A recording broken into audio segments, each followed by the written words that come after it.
We'll close the door. Oke, Bismillahirrahmanirrahim. Kita mulai acaranya pada dan hari ini.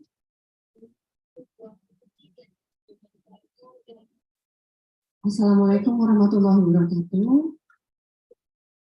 Salam sejahtera bagi kita semua. Om Swastiastu, Namo Buddhaya, salam kebajikan. Selamat siang, senang sekali kita bisa berjumpa lagi di set series yang ke-20.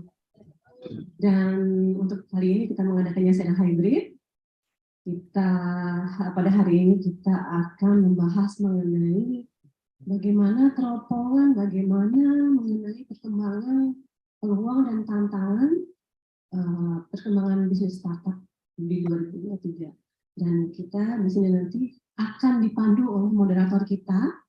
Kemudian beliau memandu dari Pastia Mulia, Pak Dekan STEM dan Pastia Mulia, Bapak Dr. Wisnu Wijaya. Dan ini nanti kita akan ada pemandu diskusi yang akan disampaikan oleh senior kita, Chief Rudiantara. Beliau adalah founder dari ISET, Menteri Komunikasi dan Informatika 2014-2019, dan beliau juga komisaris utama di Amarta. Lalu juga udah ada di sini Dewan Pakar ISET, yang pertama senior kita juga, ekonom kita, founder dan juga Dewan Pakar ISET, Bapak Dr. Rian Irianto. Lalu ada Ibu Dr. Kusdiana Sijaba, beliau adalah wakil dekan di Unika Atmajaya. Juga beliau adalah Dewan Pakar ISET juga. Lalu juga yang secara online nanti akan ada Pak Untung. Beliau hadir online juga, tapi nanti mungkin di agak 30 menit ke belakang. Lalu juga nanti akan hadir juga Pak Dianta Sebayan, beliau dari Solo, Dr. Dianta Sebayan. Beliau senior juga dari Universitas Negeri Jakarta, Dewan Pakar ISET juga. Nanti kita akan sama-sama membahas mengenai bagaimana perkembangan startup nanti, peluang dan tantangannya seperti apa di 2023. Hadir juga dari Jogja, terutama nih yang paling kita hormati, founder dari ISET, Profesor Sri Adi Ningsih, yang tidak lupa dari awal. Beliau, Ibu sehat selalu ya Ibu. Iya, dari Jogja, mohon maaf tidak bisa join. Senang sekali hari ini kita bisa memulai lagi di awal tahun 2023 ini.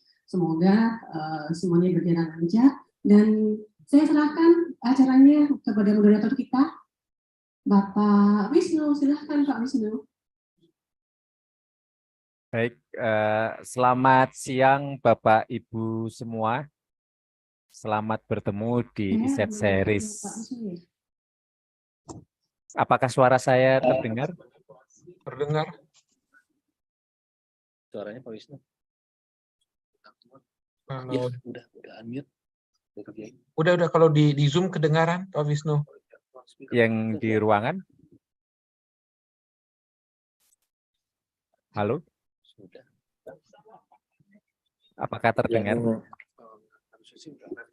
Yang di ruang masih belum terdengar Pak Wisnu, lagi sedang dicoba dikonekkan kembali. Oh, oke. Ya.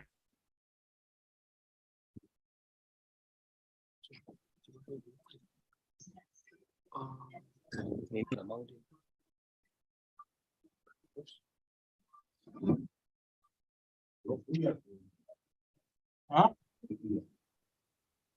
Ini siang ini kita live juga melalui YouTube.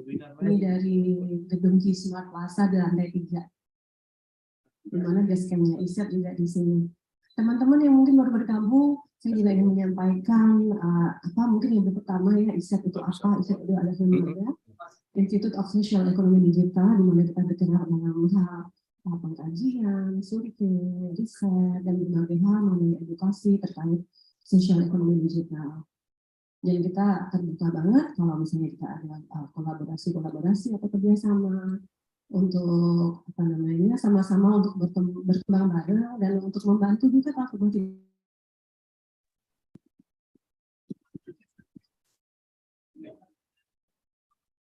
Halo, suara saya sudah terdengar yang di ruangan?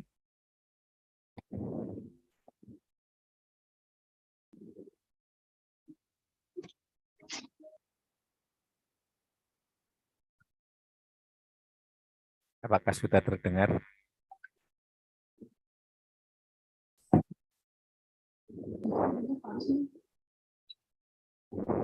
Kita dengar Pak Wisnu. Silahkan lanjut Pak Moderator. Ya, baik. Terima kasih Bu Juli. Selamat siang Bapak Ibu semua. Selamat siang Profesor Sliadiningsih yang dari Jogja. Selamat siang Pak Rudiantara yang hari ini beliau akan memantik diskusi terkait dengan topik kita hari ini yang sangat menarik ya. Jadi terkait dengan perkembangan startup digital. Dan selamat siang Mas Dianta. Posisi lagi di mana? Lagi di Bali atau di mana Solo. Mas? Solo. Lagi di Solo ya. Oke. Dan hari ini juga hadir Mas Rian Kirianto. Selamat siang Mas Rian. Selamat siang juga Mas Ignatius Untung. Selamat siang dan tentu saja hari ini juga hadir Ibu Rosdiana Sijabat dari Unika Atmajaya Jakarta. Baik, langsung saja. Ya, langsung saja kita mulai diskusi kita kali ini. Ada beberapa pembicara yang hari ini akan presentasikan materinya dalam webinar kali ini. Yang pertama adalah Mas Rian Kirianto, monggo untuk mempresentasikan diskusinya kali ini. Terima kasih Mas Wisnu. Ya, jadi mohon izin Pak Rudi dulu ya Mas Wisnu. Oh iya, monggo Pak Rudiantara dahulu. Iya, monggo. Iya. Baik, terima kasih Mas Wisnu. Yang saya hormati teman-teman semua dimanapun berada, karena ini di berbagai belahan Indonesia kita hadir. Assalamualaikum warahmatullahi wabarakatuh. Selamat siang. Salam sejahtera untuk kita semua. Om Swastiastu, Namo Buddhaya. Patut kita syukuri hari ini kita bisa berkumpul secara hybrid, artinya dimulai pertemuan tatap muka karena PPKM sudah tidak ada lagi. Itu syukur yang patut kita sampaikan pada yang puasa ya. Kita mulai bisa bertemu lagi. Tentunya kedua, ISED mulai aktif lagi sekarang. Ya. Nah, judulnya adalah berkaitan dengan startup. Kita batasi startupnya adalah startup digital. Nah, kalau kita bicara startup digital, apalagi sekarang ada gonjang-ganjing PHK lah, apalah dan lain sebagainya, ini memang selalu menarik. Tapi ada 5 poin yang ingin saya sampaikan. Pertama, startup digital Indonesia itu kita sama-sama gelapnya kalau kita membicarakan UMKM. UMKM dikatakan lebih dari 60 juta, menopang 60% GDP Indonesia. Tapi kalau ditanya UMKM itu dari 60 juta lebih itu siapa, di mana, dan kita nggak ada yang tahu. Kecuali yang terkoneksi kepada platform, umumnya platform e-commerce. Karena ada 20 juta lebih yang sekarang. Mantap, ajar. Ada 20 jutaan kurang lebih yang melakukan transaksi perdagangan melalui platform e-commerce. Itu kita tahu ada di mana mereka, karena mereka terdaftar gitu ya.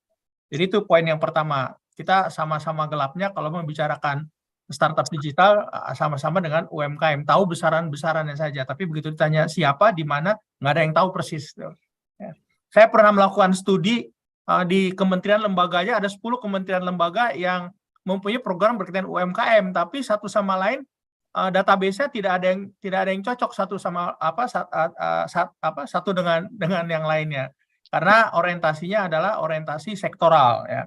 Itu yang pertama. Terus yang kedua, yang kita harus bear in our mind mengenai success rate startup. Startup ini seksi, kalau gagal seksi karena digital atau apa, walaupun sebetulnya ya statistik success rate startup hanya 10% startup yang bisa melewati 5 tahun pertama, dan tidak lebih dari 5% yang bisa melewati 10 tahun keberadaannya startup. Jadi kalau kita sekarang ada yang besar, startup, ada yang unicorn, dekakon, dan lain sebagainya, ya itu bagian daripada kalau tidak lebih dari 5%, bagian dari 5% atau bagian dari 10%.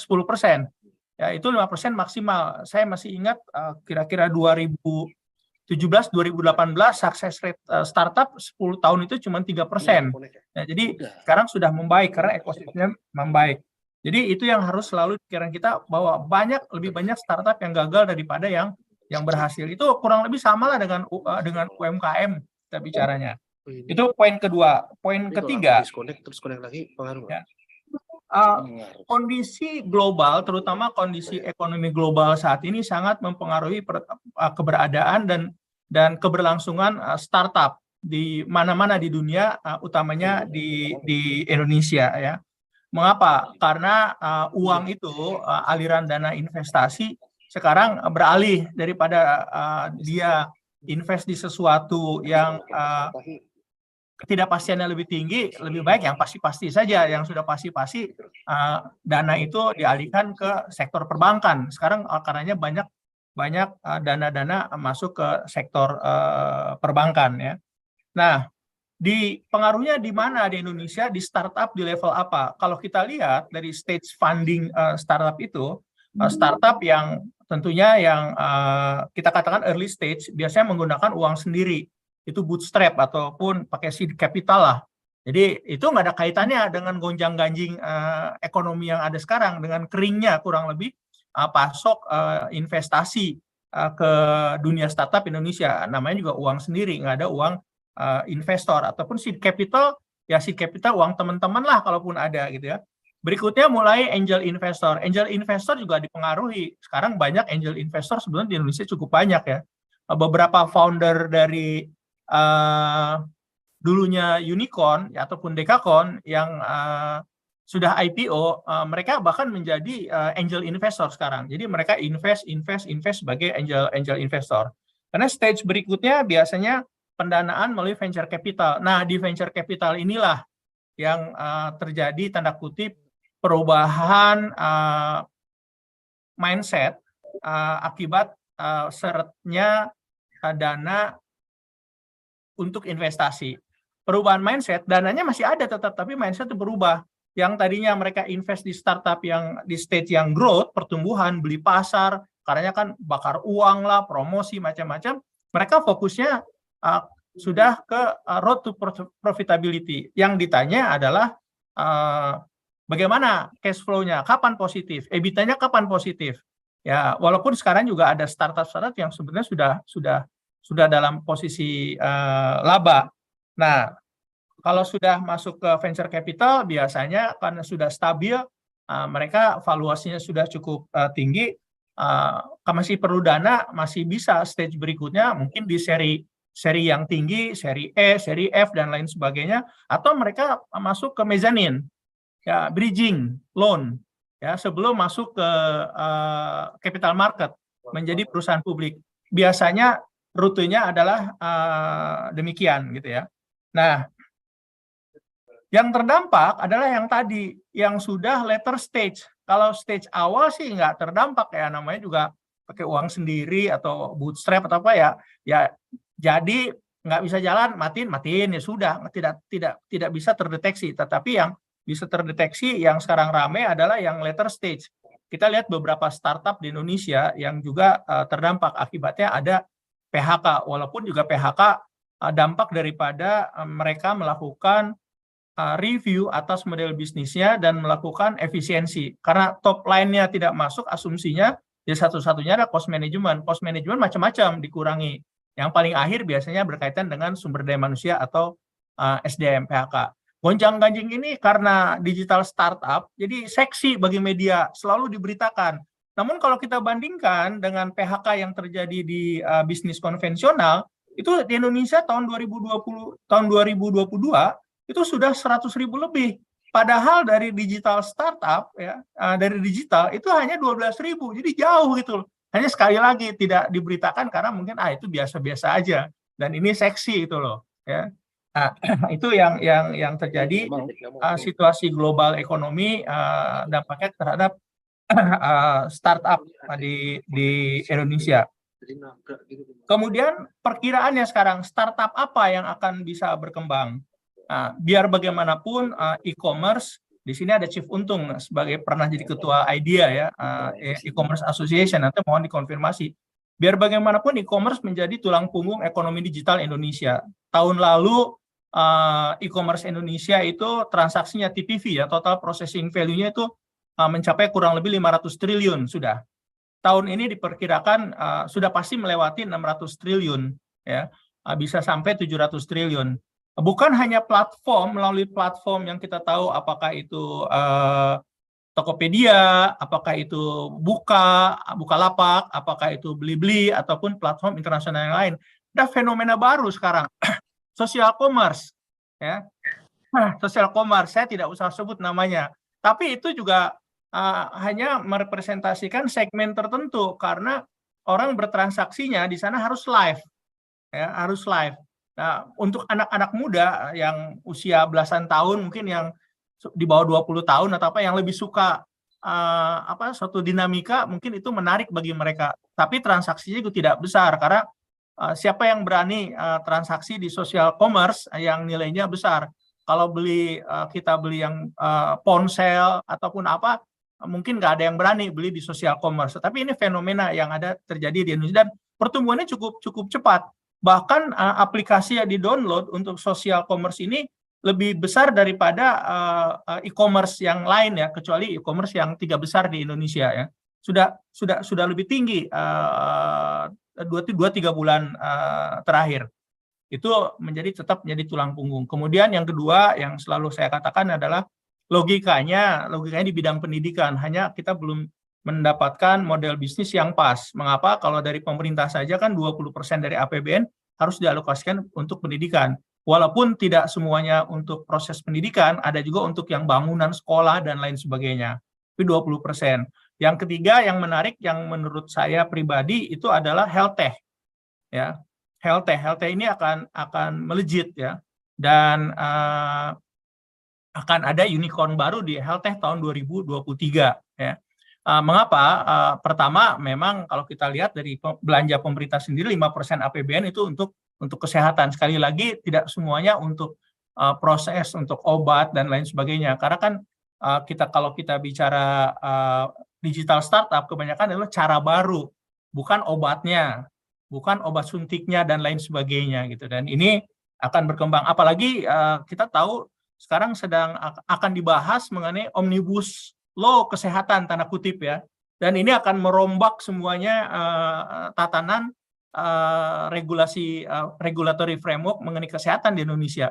Itu sama seperti yang tahun lalu disahkan tanda kutip omnibus law keuangan ya, P2SK, di mana peran teknologi di sana dimasukkan karena undang-undang yang sebelumnya, undang-undang tahun 90-an semua tidak ada unsur teknologi, tetapi di undang-undang P2SK yang disahkan akhir tahun lalu itu sudah memasukkan khusus klausul mengenai teknologi, karena dengan adanya Bitcoin dan lain sebagainya ini tentu bukan memporak-porandakan, membawa dinamika yang baru di sektor keuangan. Dan sektor kesehatan kalau saya sih pribadi sangat mendukung omnibus law kesehatan ya, karena akan merubah cara kita mendapatkan layanan kesehatan yang lebih murah, lebih cepat, lebih aman tentunya gitu bagi masyarakat.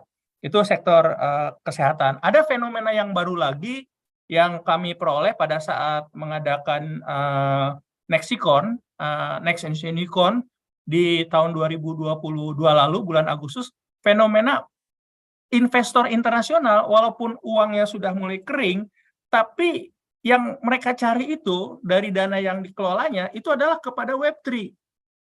Nah, di Indonesia, unfortunately, belum ada Web3 startup yang cukup besar, sizable. Namun justru ada yang sudah IPO Web3. Itu WIR itu kan Web3 base-nya. Metaverse, VR, AR, dan lain sebagainya ya. Nah, ini sehingga tahun lalu itu ada dibuat juga seminar 1 hari mengenai Web3. Karena untuk mendorong jangan sampai uang-uang dari internasional ini larinya ke negara lain untuk Web3. Walaupun Web3 use case yang paling berhasil saat ini yang jadi uang yang bisa dimonetasi adalah masih juga game ya. Itu poin yang keempat. Poin yang kelima, itu sebenarnya bagaimana kita mendukung keberadaan startup ini akan tetap tumbuh, khususnya di sisi pemerintah. Ya, nah pemerintah Indonesia ini terus terang saya juga masih belum tahu persis bagaimana strateginya. Tetapi kalau kita mengacu ke negara-negara lain, Thailand misalkan, Thailand itu dulu kami berinteraksi dengan Thailand. Dari tahun 2016 mereka sudah alokasikan $500 miliar dana untuk mendukung startup-startup di Thailand. Bahkan sekarang namanya BIC itu Board of Investment dari pemerintah, milik pemerintah Thailand, itu fokus untuk mendukung keberadaan startup dengan mengalokasikan dana-dana juga, khusus di bidang satu, bio, BCG ya, bio, circular economy, dan green solution. Itu dukungan dari pemerintah Thailand, dan mereka fokus arahnya kemana. Saya rasa ini juga kita bisa belajar dari negara-negara tetangga kita mengenai kebijakan-kebijakan yang dilakukan oleh mereka. Pemerintah Brunei untuk startup yang dimiliki oleh orang Brunei, itu dialokasikan berapa ribu ringgit mata uang Brunei. Bahkan yang dimiliki asing pun diberikan dana, alokasi dana oleh pemerintah Brunei. Tentu nilainya berbeda. Itu dimulai tahun 2016-2017 sudah dimulai di negara Brunei. Thailand yang terakhir yang tahun lalu itu adalah dari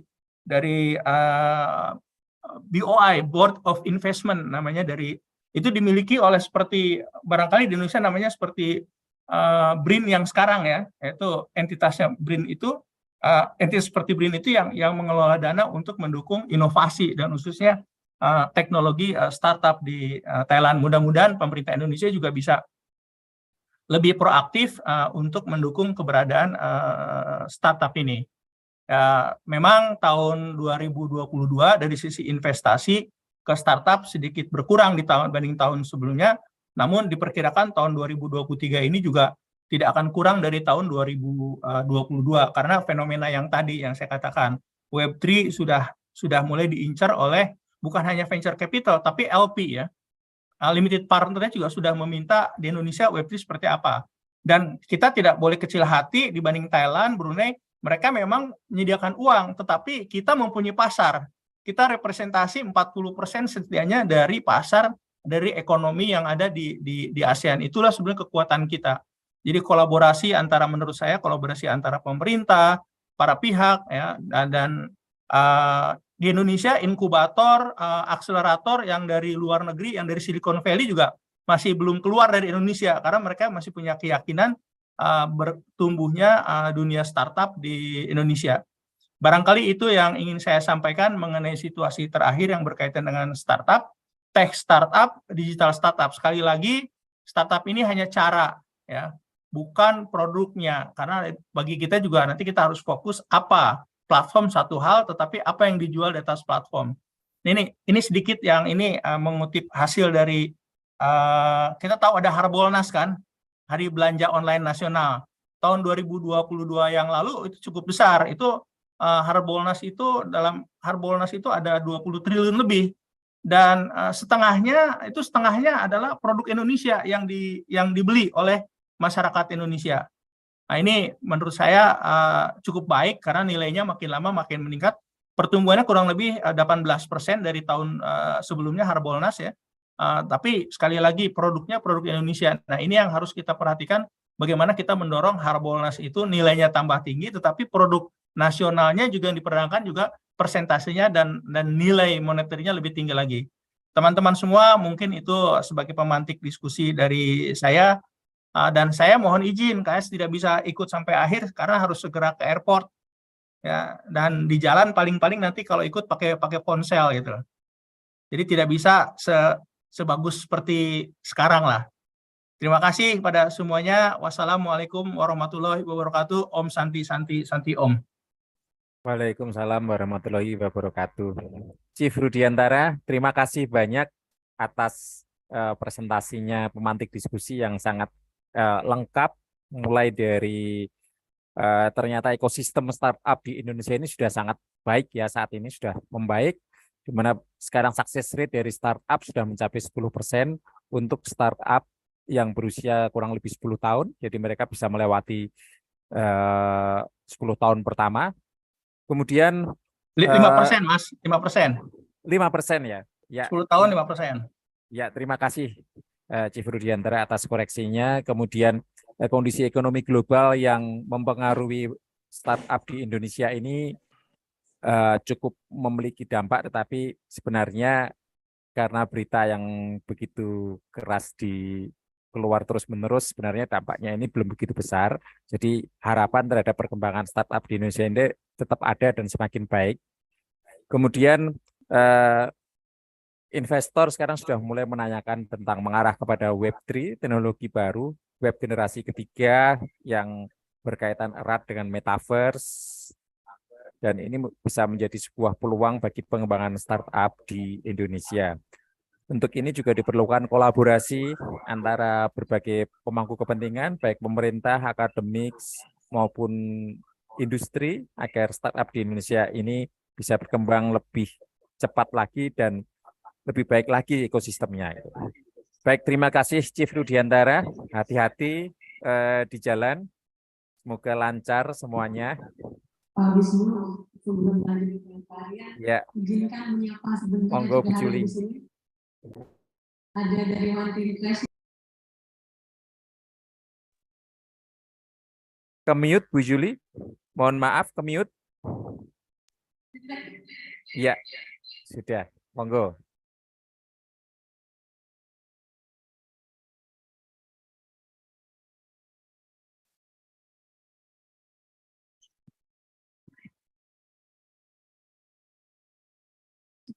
Tes. Ya, monggo Bu Juli. Sudah jelas sekarang. Oke. Sorry. Iya, sebelum ke Pak Den Krianto, izinkan menyampaikan kepada di sini saya Pak Kepala Biro Umum Advan Sehat, terima kasih sudah gabung, teman-teman dari One Team Press juga, saya lihat tadi di online, ada juga Bapak Wakil Rektor UIN, Dr. Subhan, Arif Subhan sudah bergabung juga, ada dari tim staf sus Presiden juga, ada Mas Islam dan Mas Faisal, ada Ibu Dio juga, beliau adalah salah satu komisaris di Pelindo. Terima kasih sudah hadir dan sudah ikut support acara ini. Juga semua yang support juga dari teman-teman media. Terima kasih sudah hadir juga pada siang hari ini.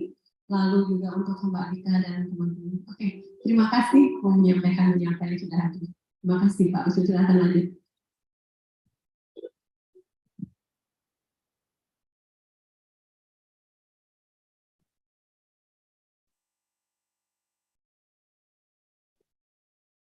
Ya, baik Bu Juli, terima kasih banyak. Baik, Bapak Ibu, kita sudah menunggu untuk presentasi berikutnya dari pakar kita, Mas Rian Kirianto.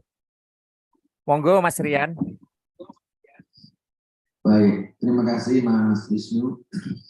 Bapak Ibu yang saya hormati, peserta diskusi pada siang hari ini, baik yang hadir secara in person atau secara fisik maupun secara online. Pertama, saya terima kasih bisa join di forum yang sangat bagus ini. Yang kedua, tadi saya mencermati yang disampaikan oleh Chief Rudiantara, saya kira cukup clear ya. Nah, saya coba endorse dari perspektif saya sebagai ekonom. Pertama, saya ingin sampaikan bahwa perkembangan startup atau usaha rintisan dimanapun, apakah itu di negara maju maupun di negara berkembang, tapi tidak termasuk low income countries atau negara miskin, mohon maaf, itu related dengan perkembangan ekonomi negara itu. Di Indonesia, perkembangan saat ini mengikuti tren perkembangan ekonomi nasional. Ketika kita belum menderita karena pandemi COVID-19, pertumbuhan startup luar biasa, kencang sekali. Dan pertumbuhan itu juga makin di-drive karena pandemi, sehingga orang sedikit berubah perilakunya dari yang tadinya lebih manualistik kepada elektronifikasi atau digitalisasi. Nah, momentum inilah yang di-leverage, yang di-utilize oleh teman-teman startup kita yang pada umumnya pelakunya adalah young generation dengan segala agility-nya yang mengembangkan startup ini di berbagai area atau di berbagai sektor ekonomi.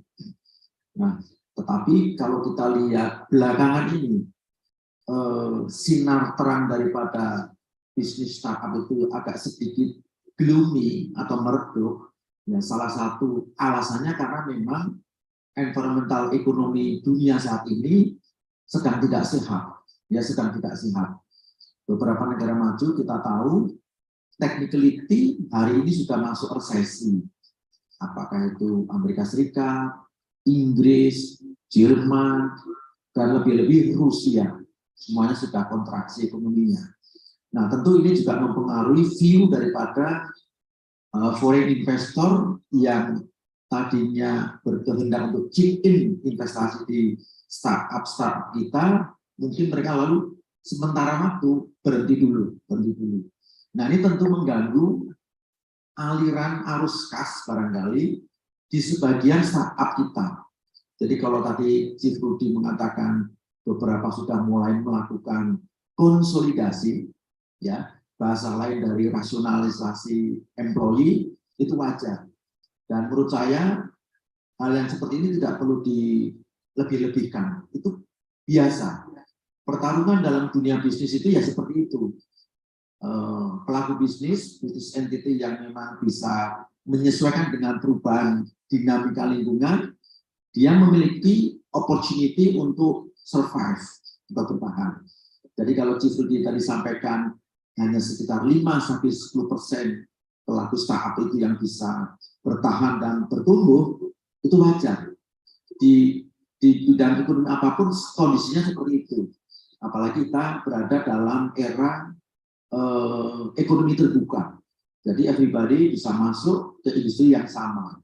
Nah, masalahnya perkembangan startup yang cepat sekali ini untuk ukuran Indonesia, boleh jadi mungkin kesiapan marketnya yang belum bisa meng-capture atau menangkap adanya offering daripada pelaku-pelaku startup.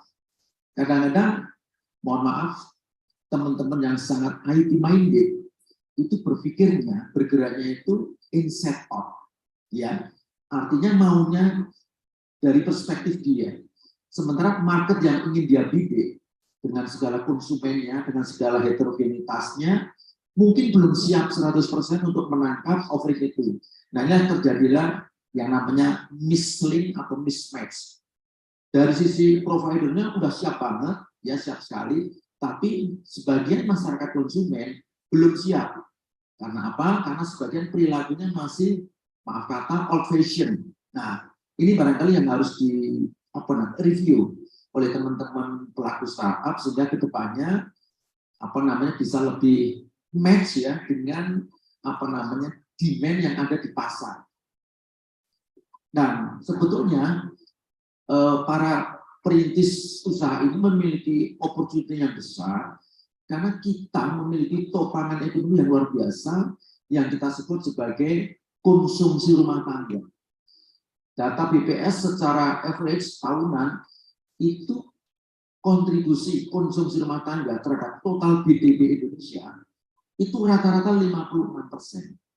Kita tahu total GDP Indonesia itu kurang lebih 17.000 triliun, di mana 56%-nya itu adalah kontribusi dari konsumsi rumah tangga. Yang mayoritas pelakunya itu adalah ibu-ibu rumah tangga yang memang punya behavior belanja, shopping, dan seterusnya. Nah, ini sebetulnya modal kapital dan sekaligus modal sosial yang bisa di leverage oleh teman-teman startup, ya. Andai katakanlah 30% daripada total konsumsi rumah tangga itu bisa difasilitasi oleh aplikasi-aplikasi yang disiapkan oleh startup, tentu revenue-nya luar biasa. Dan ini akan terus berkembang, Dan saya harus mengatakan saat ini, tahun ini yang mengalami krisis ekonomi atau perlambatan ekonomi itu adalah kelompok negara-negara maju dan negara-negara miskin atau low income countries. Indonesia tidak termasuk kategori itu, ya. Jadi kalau teman-teman, terutama teman-teman media, mengquote ya, Indonesia mengalami krisis ekonomi, itu tidak tepat. Yang mengalami krisis ekonomi atau resesi, itu adalah negara-negara maju, Amerika, Jerman, Italia, Spanyol, kemudian Inggris. Ya. Sementara Asia, terutama India, Indonesia, Vietnam, dan Filipina masih strong ekonominya. Nah ini saya harus merekonfirm ini karena biar kita memiliki pemahaman yang sama. Takutnya nanti narasinya dibikin seolah-olah Indonesia itu akan mengalami krisis ekonomi. Memang betul, tagline tahun ini adalah kita optimis tapi tetap waspada. Ya, waspadanya kenapa? Karena dari sisi eksternalnya memang relatif tidak friendly. Ya, kita nggak tahu kapan perang Rusia dengan Ukraina itu akan selesai. Nobody knows. Ya, yang kita bisa tahu adalah perang akan selesai kalau kedua negara sudah sama-sama capek. Masalahnya kita nggak tahu kapan capeknya. Nah, kembali ke isu kita mengenai startup. Jadi outlook saya mengatakan startup ini masih punya peluang besar untuk terus grow, ya, karena environmental domestiknya mendukung, ya, konsumsi rumah tangga kontribusi terhadap total PDB kita 56,5%. Yang kedua, secara historis kontribusi daripada konsumsi rumah tangga setiap tahun itu pertumbuhannya minimal 5%. Jadi saya punya semacam formula, asalkan ibu-ibu rumah tangga rajin belanja, sehingga dia bisa mendorong pertumbuhan konsumsi rumah tangga itu 5%, maka PDB Indonesia, produk domestik bruto Indonesia, itu 5% sudah di tangan. Nah, tambahannya itu dari mana?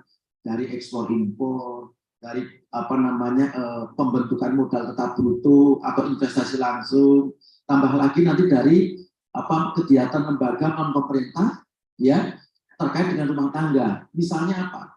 Tahun ini sudah mulai banyak sekali kegiatan-kegiatan terkait dengan kegiatan politik.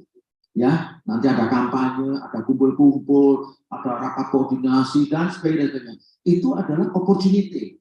Ya, nanti hotel-hotel akan banyak dikunjungi oleh tamu-tamu untuk rapat, untuk konsolidasi dan seterusnya. Apalagi sekarang situasi pandeminya relatif sudah terkendali, ya, sehingga kita bisa melakukan kegiatan-kegiatan ekonomi di luar rumah.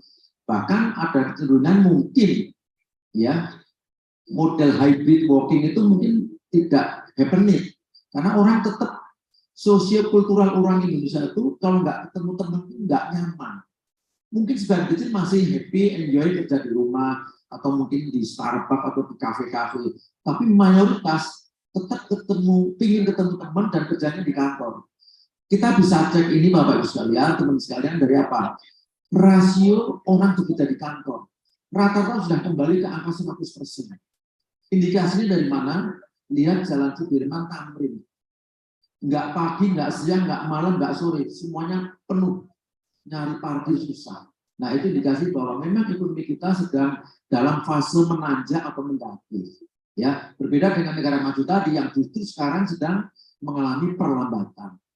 Nah, sebagai closing dari diskusi saya ini, jadi note saya kepada teman-teman startupper adalah cek kebutuhan daripada konsumen Anda itu apa. Menurut saya, sejauh delivery komoditas atau produk yang Anda jual kepada konsumen itu pas, saya yakin Anda masih akan bisa survive. Satu, sektor kesehatan. Kemudian kedua, sektor dan terkait dengan kecantikan. Karena apa? Sekarang orang, Bu Yuli nggak lagi di rumah. Bu Yuli harus tampil di luar, harus performing kan? Ya sudah, kecantikannya harus dijaga. Makanya sekarang ini kebutuhan tadi alat kesehatan, alat kecantikan naik legit. Dan mall-mall makin penuh. Orang beli Louis Vuitton, Marks and Spencer dan sebagainya udah biasa.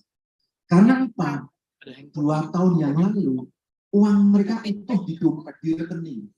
Sekarang begitu kita boleh kemana-mana, beli apapun, termasuk yang namanya pin up demand. Pin up demand itu adalah Budio jalan ke mall, sebetulnya nggak niat mau beli Burberry, tiba-tiba belok kanan, Karena apa? Ada tulisan up to 50%. Nah itu, ada dorongan impulsif untuk membeli. Padahal nggak dibutuhkan. Dan ini fenomena dunia. Ya, dunia. Maka kita bersyukur kuartal 3 kemarin Indonesia bisa tumbuh 5,72%. Di saat negara lain tumbuh 0,5, 1%, even mungkin 3%. Tahun lalu, nanti 5 Februari BPS akan merilis hasil PDB kita. Saya punya optimisme kita tumbuh 5,2 sampai 5,3%. Ya, kuartal 1 ini bahkan saya yakin kita masih akan tetap tumbuh di atas 5 year on year. Karena apa? Sekarang suasana di mall-mall di pusat-pusat bisnis luar biasa. Apalagi di restoran-restoran itu mengindikasikan bahwa ekonomi Indonesia memang survive dan kita memang punya daya tahan atau resiliensi yang bagus. Nah, oleh karena itu ini bisa di leverage ya oleh teman-teman startup untuk bisa mengoptimalkan opportunity ini dengan sebaik-baiknya. Tentu harus dipersiapkan bagaimana konsumen Indonesia itu betul-betul literate ya, educated dengan tadi model bisnis yang dikembangkan oleh teman-teman startup yang berhasil agile terhadap dunia bisnis dan koneksi dengan masyarakat konsumennya. Saya yakin dia akan survive. Selebihnya yang tidak mampu adaptif ya mohon maaf dia akan kalah karena kita berada di dalam era pertarungan bebas. Saya kira ini Mas Wisnu note dari saya tadi mungkin melengkapi yang disampaikan oleh Bu Ruti. Terima kasih. Terima kasih Mas Rian Kirianto, luar biasa ini. Cara pandang yang sangat optimis tentang pertumbuhan ekonomi di Indonesia dan kita juga sudah melihat bahwa pertumbuhan ekonomi di Indonesia memiliki daya resiliensi atau daya tahan yang luar biasa dibandingkan dengan negara-negara maju. Kita sudah melihat bahwa beberapa sektor ekonomi tetap tumbuh di Indonesia. Kalau kita melihat bahwa mal-mal sudah mulai penuh, jalanan juga sudah mulai penuh, dan ekonomi bergerak cukup baik. Walaupun tagline-nya itu adalah kita perlu tetap waspada ya, karena adanya kondisi resesi, tetapi kita yakin bahwa Indonesia ini bisa tetap tumbuh dan mampu melewati situasi yang mengkhawatirkan di tingkat global. Saya yakin itu, dan ada beberapa hal yang perlu diperhatikan bahwa teman-teman startup perlu memperhatikan beberapa sektor yang kelihatan mulai tumbuh, yaitu sektor kesehatan dan sektor kecantikan. Baik, terima kasih banyak Mas Rian, dan berikutnya adalah Mas Ignatius Untung yang akan mempresentasikan materinya. Monggo Mas Ignatius Untung.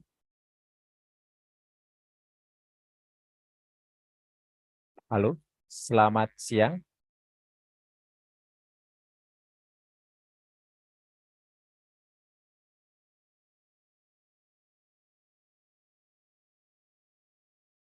Pak Ignatius Untung, selamat siang.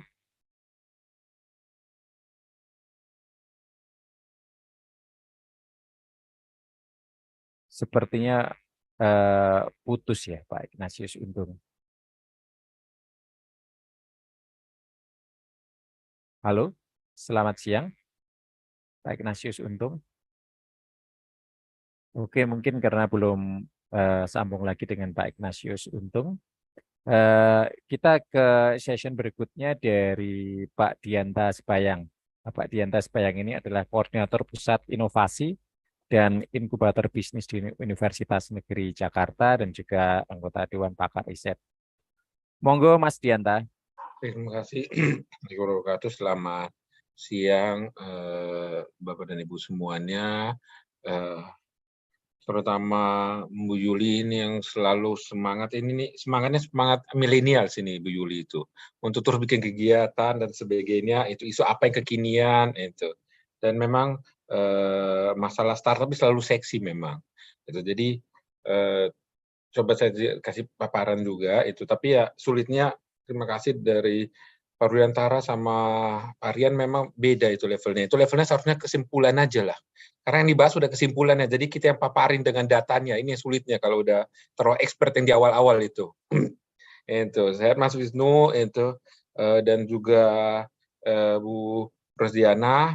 Mungkin dalam hal ini izin saya share itu, ya kalau saya kebetulan dapat tugas coba membahas tentang tenaga kerja dan startup, itu Bapak Ibu semuanya. Memang ini saya sebenarnya key poinnya sih sudah dijelaskan oleh Pak Rudiantara itu, di mana pada akhirnya persoalan startup itu memang salah satu yang selalu seksi lah. Tapi kalau ini saya coba paparin dulu bahwa kalau kita lihat sesungguhnya memang Indonesia udah memiliki jumlah startup itu udah nomor 5 di dunia. Ini yang kita nggak sadar bahwa kita adalah negara penghasil startup yang sangat banyak. Ya memang dalam hal ini masih kalah dengan Amerika Serikat dan India itu yang memang negara IT lah itu. India ini kebanyakan adalah supporting Amerika Serikat itu. Dan Indonesia ini yang uniknya adalah itu banyak dari Indonesia itu adalah karya anak bangsa, ini yang bedanya, dan seringkali belum menjadi supporting industri dari pihak yang lain. Jadi kita masih banyak berdiri di atas kaki kita sendiri walaupun jumlahnya masih terbatas. Itu. Dan coba saya next-nya adalah kalau yang kita lihat untuk tahun ini itu ternyata masih banyak kok sesungguhnya pertumbuhan karyawan itu di perusahaan startup seperti Bibit, Ajaib, Ula, Flip, dan sebagainya. Memang kita bisa lihat di sini adalah yang naiknya ada di sektor keuangan, startup sektor keuangan. Ini mirip dengan pada akhirnya yang terjadi di lapangan usaha konvensional, di mana pada akhirnya pertumbuhannya juga sekarang ini paling banyak ada di sektor keuangan, di perbankan, dan seterusnya. Itu. Jadi yang namanya saya setuju dengan Pak Rudiantara tadi bahwa startup ini sesungguhnya jangan disamakan dengan lapangan usaha, karena startup itu adalah cara bagaimana berusaha di lapangan usaha yang ada sekarang ini, ya mau pertanian lah, mau pada akhirnya di sektor keuangan, di sektor transportasi dan sebagainya itu. Dan ini akan sangat berhubungan juga erat antara pertumbuhan startup-nya. Jika memang lapangan usaha pertanian naik, maka akan banyak startup di sektor pertanian. Tapi di sisi lain jika misalnya lapangan usaha pertanian menurun, maka pada akhirnya startup yang di lapangan usaha juga menurun. Itu. Jadi kalau misalnya dikatakan startup itu adalah sebuah lapangan usaha sendiri, enggak juga. Itu adalah hanya cara bagaimana pada akhirnya mencoba berbisnis di lapangan usaha yang sudah ada. Itu. Ini sebenarnya keywordnya menurut saya, kenapa banyak sekali orang membahas tentang kok terjadi PHK di startup. Ya karena ternyata yang ingin bekerja di startup itu ada nomor 3. Itu ya hampir sama dengan yang mau jadi PNS. Jadi orang yang pengen jadi PNS sama jadi kerja di startup itu jumlahnya sama, memang harusnya masih di BUMN. Itu, tetapi ya dalam hal ini sangat wajar jika pada akhirnya yang dibahas di publik, di media sosial terutama itu adalah kok startup sekarang banyak PHK. Itu kalau PNS PHK kan itu kan agak ini ya, yang ada kalau PNS itu kalau PHK berarti negara bubar itu. Yang ada PNS itu udah masuk waktu pensiun baru itu PNS itu. BUMN juga untuk melikuidasi BUMN itu ternyata prosedurnya sangat sulit itu. Baru pada akhirnya Chef Erick Thohir baru bisa tahun lalu ada sekitar 3 atau 4 yang dilikuidasi, tahun ini juga cuma ada 2 dan itu pegawai ini ternyata sangat sedikit. Itu. Jadi ya PNS BUMN itu nggak bisa pada akhirnya melakukan dinamika perekrutan maupun PHK pegawai memang sangat sulit. Makanya di startup yang menjadi sangat menarik di masyarakat. Kedua yang kita lihat pada akhirnya, ini yang di satu sisi baik dan sisi lain menjadi tantangan. Kenapa? Karena kalau dilihat dari data tahun 2020 sampai 2021 pada saat lagi pandemi, memang yang namanya health tech, edutech itu paling banyak merekrut karyawan. Itu karena dengan asumsi adalah ya kebutuhan pada saat pandemi. Itu e-commerce itu masih sekitar 14%, transport 14%, vintage 4%. Itu travel kita bisa lihat sampai nurun 14%. Itu. Jadi pada saat pandemi memang ini adalah bisnis-bisnis yang paling menguntungkan. Itu. Tapi kalau sekarang udah bisa dikatakan sudah PPKM sudah nggak ada, ya maka pada akhirnya lapangan usaha ini juga memang mengalami penurunan.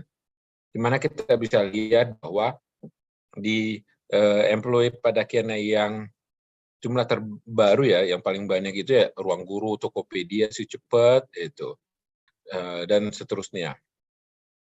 Kenapa sih pada akhirnya banyak anak-anak muda sekarang itu mau kerja di startup? Karena memang peran kerja selalu berubah, jam kerja dianggap selalu fleksibel, suasana kerja yang seru, karena banyak mungkin seumuran, ruang komunikasi yang terbuka, banyak pelatihan karyawan, tanggung jawab masing-masing individu. Memang ini adalah salah satu yang membuat perusahaan startup menjadi menarik. Gitu. Jadi kalau kita lihat juga survei di luar negeri itu ya, perusahaan yang paling nyaman itu kerja di Google, di Amazon, di Meta atau Facebook dan seterusnya. Tetapi kalau ditanya sekarang, itu adalah beberapa perusahaan-perusahaan yang malah tidak disukai untuk kerja di situ. Karena ya sekali lagi startup atau perusahaan digital itu memang sangat dinamis, termasuk dalam perekrutan maupun di PHK-nya. Itu. Ini kan memang pada akhirnya agak bombastis ya. Mungkin ya era sekarang, era media sosial, era berita memang era bombastis ya dalam tanda kutip itu. 18 startup diterjang badai PHK, walaupun ternyata tadi ada data yang mengatakan kita punya startup itu ada sekitar 2.300 itu. Ya kalau bicara apakah para diakorn ini banyak PHK-nya, itu kalau dilihat dari jumlah pegawainya itu ya masih wajar lah dalam tanda kutip ya, sama yang terjadi di perusahaan-perusahaan konvensional itu. Apa hanya terjadi di Indonesia? Tidak juga. Ternyata kan Amazon juga melakukan efisiensi, Microsoft melakukan efisiensi itu. Dan ini adalah sekali lagi sangat wajar dalam konteks bisnis dengan melihat kondisi ekonomi hari ini dan kondisi ekonomi ke depan. Kalau kita lihat ya ini industri retail itu pada akhirnya lagi banyak kena PHK, industri konsumen, layanan transportasi. Itu dari sini kita bisa juga memperkirakan ya startup yang ada di lapangan usaha ini juga pasti akan kena PHK. Itu. Tapi dalam persoalan PHK yang sayangnya adalah regulasi itu yang Undang-Undang Nomor 13 Tahun 2013 tentang ketenagakerjaan itu dan yang tentang jaminan sosial ini yang pada akhirnya pada industri startup banyak masih mengakibatkan posisi para tenaga kerjanya masih lemah. Itu harapannya adalah itu teman-teman yang kerja di startup itu akan lebih terlindungi sama seperti di perusahaan-perusahaan konvensional.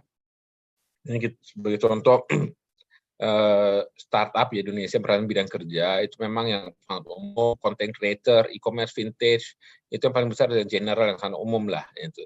Jadi perkiraan saya adalah yang banyak di PHK adalah yang sangat masih hitungannya keterampilannya adalah sangat general. Kalau yang content creator itu yang pada akhirnya yang mempunyai kemampuan digital yang lebih baik, yang butuh kemampuan literasi digital yang lebih baik, itu yang juga pada akhirnya masih dalam tanda kutip itu masih cukup aman dalam kondisi hari ini. Gitu.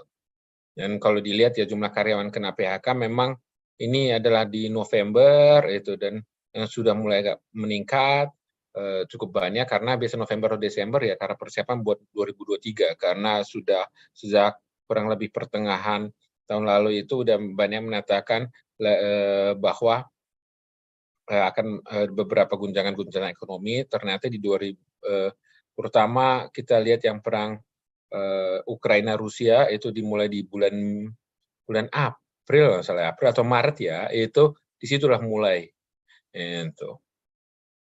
Dan ini yang populer startup para developer, UI designer, data analyst, digital marketing, product manager, sales manager itu sebenarnya pada akhirnya yang memiliki terutama keterampilan di digitalnya seperti para developer, UI designer itu tetap masih seksi dalam tanda kutip itu. Karena dalam hal ini masih cukup langka di antara para startup yang memang agak berkurang yaitu dan agak lemah posisinya dengan perusahaan itu ada para sales manager itu para digital marketing karena sama dalam proses digital marketing dengan adanya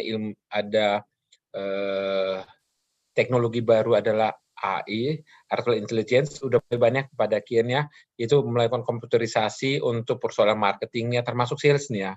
Gitu. Ya kalau kita beli di salah satu misalnya e-commerce itu sekarang udah kita nanya apapun udah jawab otomatis. Ya, jadi ini memang tantangan buat yang kerja di perusahaan startup yang dalam konteks ini tingkat kompetensi, tingkat keterampilannya itu mudah bisa digantikan oleh komputer. ya ini itu para soft skill, hard skill-nya sangat umum ya itu. Jadi sekali lagi beberapa final points-nya dari saya adalah memang PHK terjadi karena efisiensi perusahaan dalam menghadapi kondisi ekonomi dan prediksi ekonomi yang tidak terlalu cerah memang itu, dan PHK terjadi di semua lapangan usaha. Dan ketiga adalah memang persoalan isu awareness terhadap startup itu adalah ya sangat maklum. Karena apa? Karena startup itu sangat seksi untuk dibahas. Ya banyak orang ternyata pengen kerja di startup itu. Dan kedua adalah startup itu adalah sesuatu yang kita rasakan sehari-hari lah. Itu kita semua punya aplikasi dan sebagainya. Itu kita merasa lebih dekat dengan startup daripada dengan tanda kutip itu adalah dengan perbankan misalnya ya. Itu sejak ada aplikasi perbankan baru kita merasa dekat dengan bank tersebut. Contoh. Sekali lagi itu buat para pelaku startup itu tolong pada akhirnya fokus ke uangnya tetapi fokusnya adalah kepada impact itu pada akhirnya bisa dilakukan oleh para pendiri startup itu. Karena sekali lagi Bapak semuanya itu saya senang dengan dikatakan oleh Rianto tadi adalah itu sesungguhnya Indonesia masih sangat baik secara ekonomi, itu masih cukup jauh lebih baik dibanding yang lain, tetapi mungkin ini harus tambah dengan kultur media sosial kita ya, yang kadang-kadang itu ada api kecil tiba-tiba dikasih bensin, itu kan senang sekali lah. Itu menjadi karena merasa hadir juga, ikut juga itu. Jadi saya ingat tahun 2020 itu kalau masalah pandemi itu karena media sosial yang membahas tentang COVID, kita sampai ketakutan untuk keluar rumah lah itu. Tapi ternyata pas kita lalui setelah 6 bulan ya kan, ternyata nggak sesangar seperti yang kita sangka lah. Buktinya sekarang kita udah lebih pede walaupun virusnya masih ada. Itu, tapi kita udah tahu bagaimana kita mencegah. Jadi sama ya isu-isu tenaga kerja konteksnya startup itu adalah lebih banyak yang sesungguhnya di hiperbola dalam tanda kutip ya, karena yang terjadi juga di perusahaan konvensional sama saja kok. Mungkin dari saya Pak Wisnu, terima kasih. Terima kasih Mas Dianta, ini luar biasa sekali bahwa memberikan pandangan yang sangat positif terhadap perkembangan ekonomi di Indonesia dan juga melihat dari sisi sosial bahwa di era media sosial saat ini sesuatu hal yang sebenarnya itu simpel, sederhana, kadangkala itu menjadi hiperbolis dan bombastis dan memiliki dampak yang luar biasa kepada masyarakat. Ya, gitu. Baik, terima kasih banyak Mas Dianta. Siang ini sudah join Pak Ignatius Untung. Selamat siang Pak Ignatius Untung. Apakah sudah join?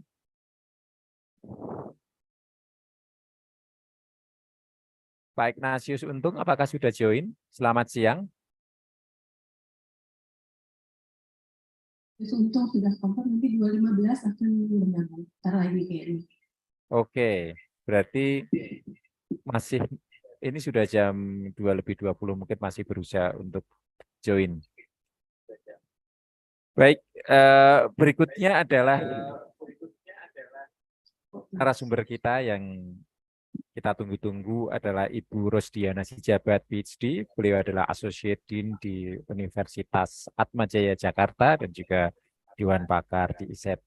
Silakan Ibu Rosdiana Sijabat untuk mempresentasikan paparannya. Baik, terima kasih Mas Wisnu, Bapak dan Ibu, selamat sore. Cek Mas Wisnu, suara saya oke, terdengar?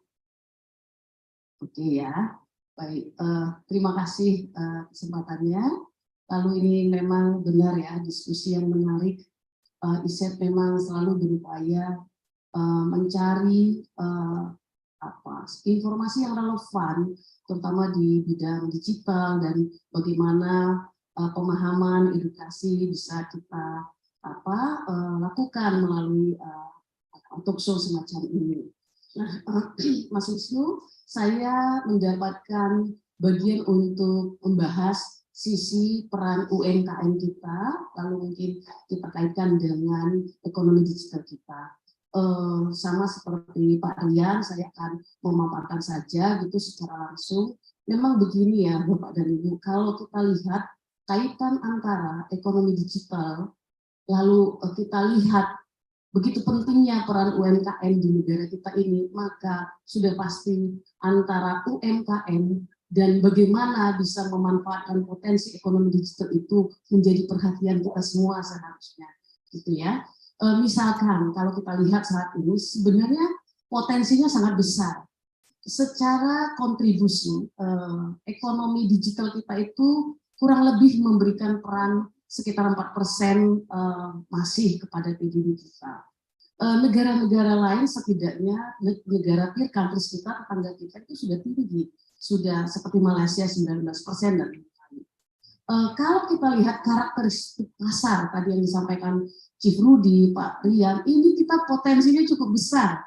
Asal semua ibu-ibu belanja makanan dan minuman saja, itu akan melipat gandakan seharusnya kontribusi konsumsi rumah tangga. Nanti kita lihat bagaimana kaitannya ini dengan UMKM. Tetapi ada banyak hal, misalkan seperti ini Bapak dan Ibu ya.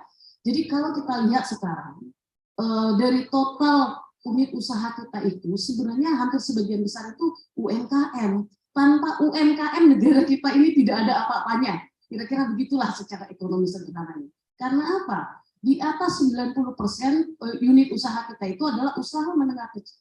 UMKM. Lalu dari sisi penyerapan tenaga kerja, sudah terbukti dari beberapa sejarah kita mengalami krisis ekonomi, tantangan ekonomi, buffer utamanya adalah UMKM, menyelamatkan kita, gitu ya. Tetapi ini kalau kita tarik sedikit dari sisi bagaimana peran UMKM kita ini dalam hal menyuplai pasar luar negeri, bukan hanya domestik ya. Kita melihat bahwa ada satu tantangan sebenarnya. Selain kita tahu domestic market kita itu kuat, tetapi kita kalau bisa jual barang ke luar negeri itu bagus. UMKM kita sekarang itu kontribusinya terhadap total ekspor secara keseluruhan kurang lebih 14 sampai mungkin sampai 16%, 15-16% seperti itu. Kalau kita bandingkan dengan negara tetangga kita, itu kita jauh di bawahnya. Padahal dari sisi jumlah UMKM, Indonesia itu paling besar UMKM-nya di negara-negara sekitar kita saja di ASEAN. Jadi kita melihat sebuah tantangan di sini, gitu ya. Kemudian kalau kita kaitkan dengan topik yang kita bahas saat ini, startup ya. Indonesia di ASEAN itu jumlah startup-nya itu cukup besar ya. Saat ini kurang lebih 2.300 sekian tadi yang disampaikan Chief Rudy. Tetapi dari sekitar 2.300-an itu ada ketimpangan. Nah ini sebenarnya isu ekonomi struktural Indonesia, Pak Rian ya, ketimpangan. Termasuk ketimpangan digital, ketimpangan infrastruktur itu tercermin dari itu sekitar 480 startup digital kita itu di Pulau Jawa. Nah ini tantangan kita. Padahal apa? UMKM kita tersebar di berbagai wilayah dari Indonesia paling ujung sampai Indonesia paling barat dan timur. Nah ini tantangan kita. Kita harus tahu bahwa di sini celah yang harus kita sama-sama tentunya pihak swasta, pemerintah bisa memperbaikinya, gitu ya, ketimpangan digital. Lalu yang berikutnya, ingat tadi saya mengatakan bahwa di awal kontribusi ekonomi digital kita itu belum tinggi, ya. Jadi ini sebuah ceruk yang harus kita bisa isi.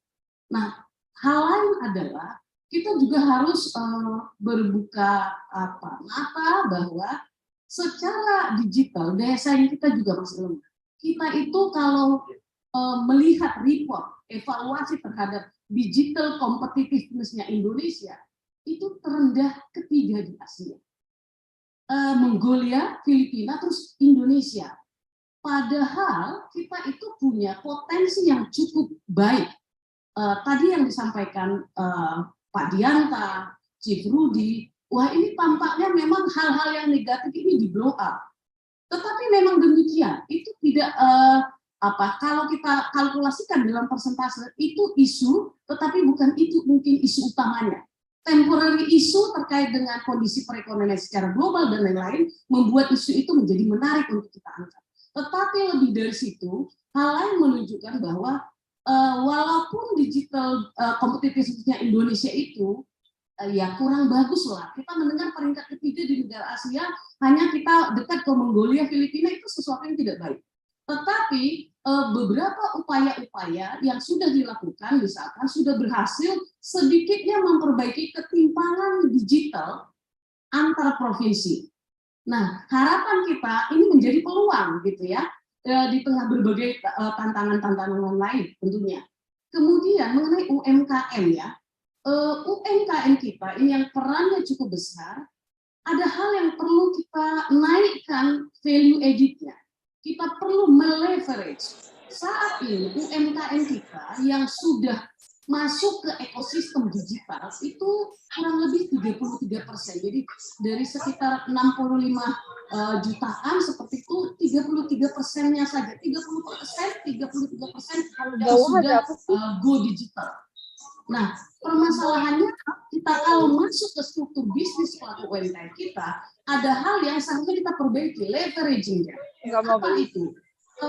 Dari pelaku UMKM yang sudah go digital, mayoritas itu pada bisnis makanan dan minuman, Pak Rian. Nah, padahal kan ada yang bisa digali lagi gitu ya. Jadi mengapa demikian? Kalau kita telusuri seperti itu, struktur usaha pelaku UMKM kita, terutama mereka yang masih berputar pada sektor primer.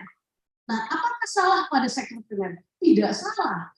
Tapi bisa kita naikkan nilai tambahnya, yaitu masuk kepada sektor tersier, sektor sekunder tersier. Dan itu mungkin yang menjadi harapan kita sekarang. Tadi kata Pak Rian, wah, bisnis farmasi, kecantikan, hiburan, kesehatan, dan lain-lain. Jangan lagi kita berfokus hanya pada sektor primer.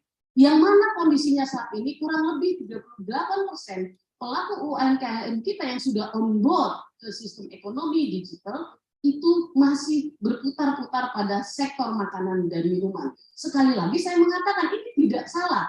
Tetapi mari kita lihat bahwa kita bisa melompat ke sektor sekunder, apalagi bisa masuk lebih baik ke sektor primer, sektor tersier, seperti di beberapa UMKM negara tetangga, misalkan di Malaysia, misalkan di Singapura, gitu ya. Itu saya kira poin-poin penting yang perlu kita pertimbangkan, gitu ya. Di tengah-tengah misalkan tadi kita melihat, wah sekarang banyak PHK dikaitkan dengan startup digital yang semakin banyak seperti itu, ya itu terjadi. Tetapi ada hal juga sebenarnya, contoh-contoh kisah sukses pelaku UMKM yang sudah masuk on board ke sistem ekonomi digital yang menunjukkan kontribusi kepada ekonomi setempat. Misalkan dalam hal mungkin kita tahu mungkin Bu Dio atau Ibu Yuli mungkin punya warung, ada namanya sekarang warung pintar. Jadi kalau kita on board ke warung pintar, itu kita penetrasi pasarnya, efisiensi karena kita stocking barang dan lain-lain itu sudah jauh lebih efisien dibanding kita tidak menjadi bagian dari kalau kita punya usaha kelontong, punya usaha warung. Kalau kita masuk ke warung pintar, itu akan meningkatkan efisiensi bisnis kita. Sedikit saya tambahkan. Tadi saya mengatakan bahwa digital competitiveness-nya Indonesia itu tidak baik, belum baik ya, tetapi ada peningkatan kalau kita lihat 3 tahun terakhir setidaknya. Tapi kalau kita mau melihat negara-negara mana kira-kira yang digital competitiveness-nya itu bagus, sebagian besar negara maju, benar. Ya. Salah satunya mungkin yang bisa kita lihat adalah kita evaluasi apa yang terjadi di Denmark, apa yang terjadi di Switzerland. Salah satu faktor penting bagi kemajuan ekonomi digital di negara-negara ini adalah bagaimana mereka mengintegrasikan bisnis dengan IT. Itu poinnya yang mereka di dalam kajian ini dikatakan sebagai future readiness. Nah, itulah yang seharusnya kita lakukan gitu. Meskipun kita tahu pemerintah kita punya banyak program, misalkan Hub ID, program 1000 digital startup, UMKM on board, kemudian sekolah beta dan lain-lain. Tentu ini bagian dari upaya yang sudah dilakukan pemerintah, tetapi kita memang harus mengakui perlu kebijakan yang komprehensif seperti tadi dikatakan oleh Chief Rudy. Bisa kita kaitkan relevansi antara pentingnya kita mempersiapkan integrasi antara bisnis dan juga IT, karena kita tahu kita punya banyak startup gitu ya. Kalau kita lihat dari visi venture capital financing, itu yang tadinya sebelumnya itu menumpuk ke India, sekarang itu sudah ke Indonesia. Artinya apa? Bahwa sektor ini adalah sektor yang seksi, yang menarik bagi investor. Oleh karena itu, salah satu yang menjadi, tentu pemerintah melakukan banyak hal di sini, tentu sektor swasta melakukan banyak hal yang bisa diperbaiki di sini. Tapi poinnya adalah ketika misalkan sektor digital kita itu menjadi menarik bagi investor asing, artinya apa? Kita bisa menciptakan peluang yang lebih lagi dalam hal bagaimana kita memboncengkan UMKM kita ke startup digital. Harus ada willingness dari sisi kebijakan yang mungkin menurut saya radikal gitu. Harus demikian gitu ya. Karena kita tahu kita punya startup yang menarik, market yang menarik. Saat ini memang ada mungkin sluggishness dari perekonomian global. Tetapi anyway, Indonesia tadi Pak Rian sangat yakin bahwa pertumbuhan ekonomi kita bakal steady di atas 5%. Saya juga menduga seperti itu. Jadi antara 5 sampai 5,4% itu kita masih optimis di kuartal 1 gitu ya. Peluang-peluang ekonomi yang ada menunjukkan kita itu masih bisa optimis. Di samping tadi disebutkan Pak Moderator, kita tetap harus waspada. Nah, saya melihat bahwa harus ada bagaimana kebijakan yang sifatnya komprehensif antara pemerintah pusat, pemerintah daerah, supaya bisa UMKM ini on board ke startup kita. Startup digital yang tadi memang tidak mudah, bahwa hanya 1% yang berhasil survive, berhasil sampai 10 tahun. 30% melewati 5 tahun pertama, disampaikan oleh Pak Rudi. Tapi meskipun demikian, kita punya harapan untuk bisa mengoptimalkan potensi dari ekonomi digital kita dengan memanfaatkan UMKM kita yang 90% dari total unit usaha yang ada di Indonesia. Itu mungkin poin pembuka untuk diskusi saya. Saya kembalikan ke Mas Wisnu, silakan Mas. Terima kasih banyak Bu Diana. Luar biasa, ini ada poin-poin menarik yang bisa kita tangkap dari presentasi dari Bu Diana ini. Antara lain bahwa 90% dari startup kita itu sebenarnya berada di Jawa, sedangkan mayoritas UMKM itu tersebar ya, mulai dari Sabang sampai Merauke. Jadi startup mulai perlu untuk memikirkan bagaimana mereka bisa leverage dan juga men-scale up bisnisnya. Walaupun digital competitiveness Indonesia itu cukup rendah, tetapi kita melihat bahwa kita memiliki startup yang paling banyak. Dan banyak startup yang sudah berhasil dan menjadi dekakorn dan mampu berkompetisi di tingkat global sebenarnya. Nah, ketimpangan digital yang terjadi di Indonesia ini yang harusnya menjadi perhatian untuk ditingkatkan agar startup ini bisa tumbuh, ekosistemnya ini tumbuh lebih baik lagi. Kita perlu melihat bahwa peran UMKM di Indonesia ini benar-benar sangat besar perannya, kontribusinya sangat besar, terutama ketika terjadi resesi ataupun ancaman terhadap ekonomi, maka UMKM ini memiliki daya tahan yang luar biasa. Dan kita bisa melihat bahwa 33% dari UMKM di Indonesia ini sudah go digital. Jadi mereka akan semakin mampu untuk leverage pasar dan meraih pasar yang lebih luas lagi. Dan untuk itu perlu diupayakan agar integrasi bisnis dengan dunia digital ini bisa didorong lebih kuat lagi. Luar biasa dari pandangan yang sangat positif dari Ibu Diana. Terima kasih banyak, dan saat ini sudah hadir, sudah join Pak Ignatius Untung. Selamat siang Pak Ignatius Untung. Selamat siang Pak, mohon maaf terlambat dan nggak pakai kamera. Oke, terima kasih banyak sudah berhasil join di webinar ISET kali ini. Silakan Pak Ignatius Untung untuk memaparkan materinya.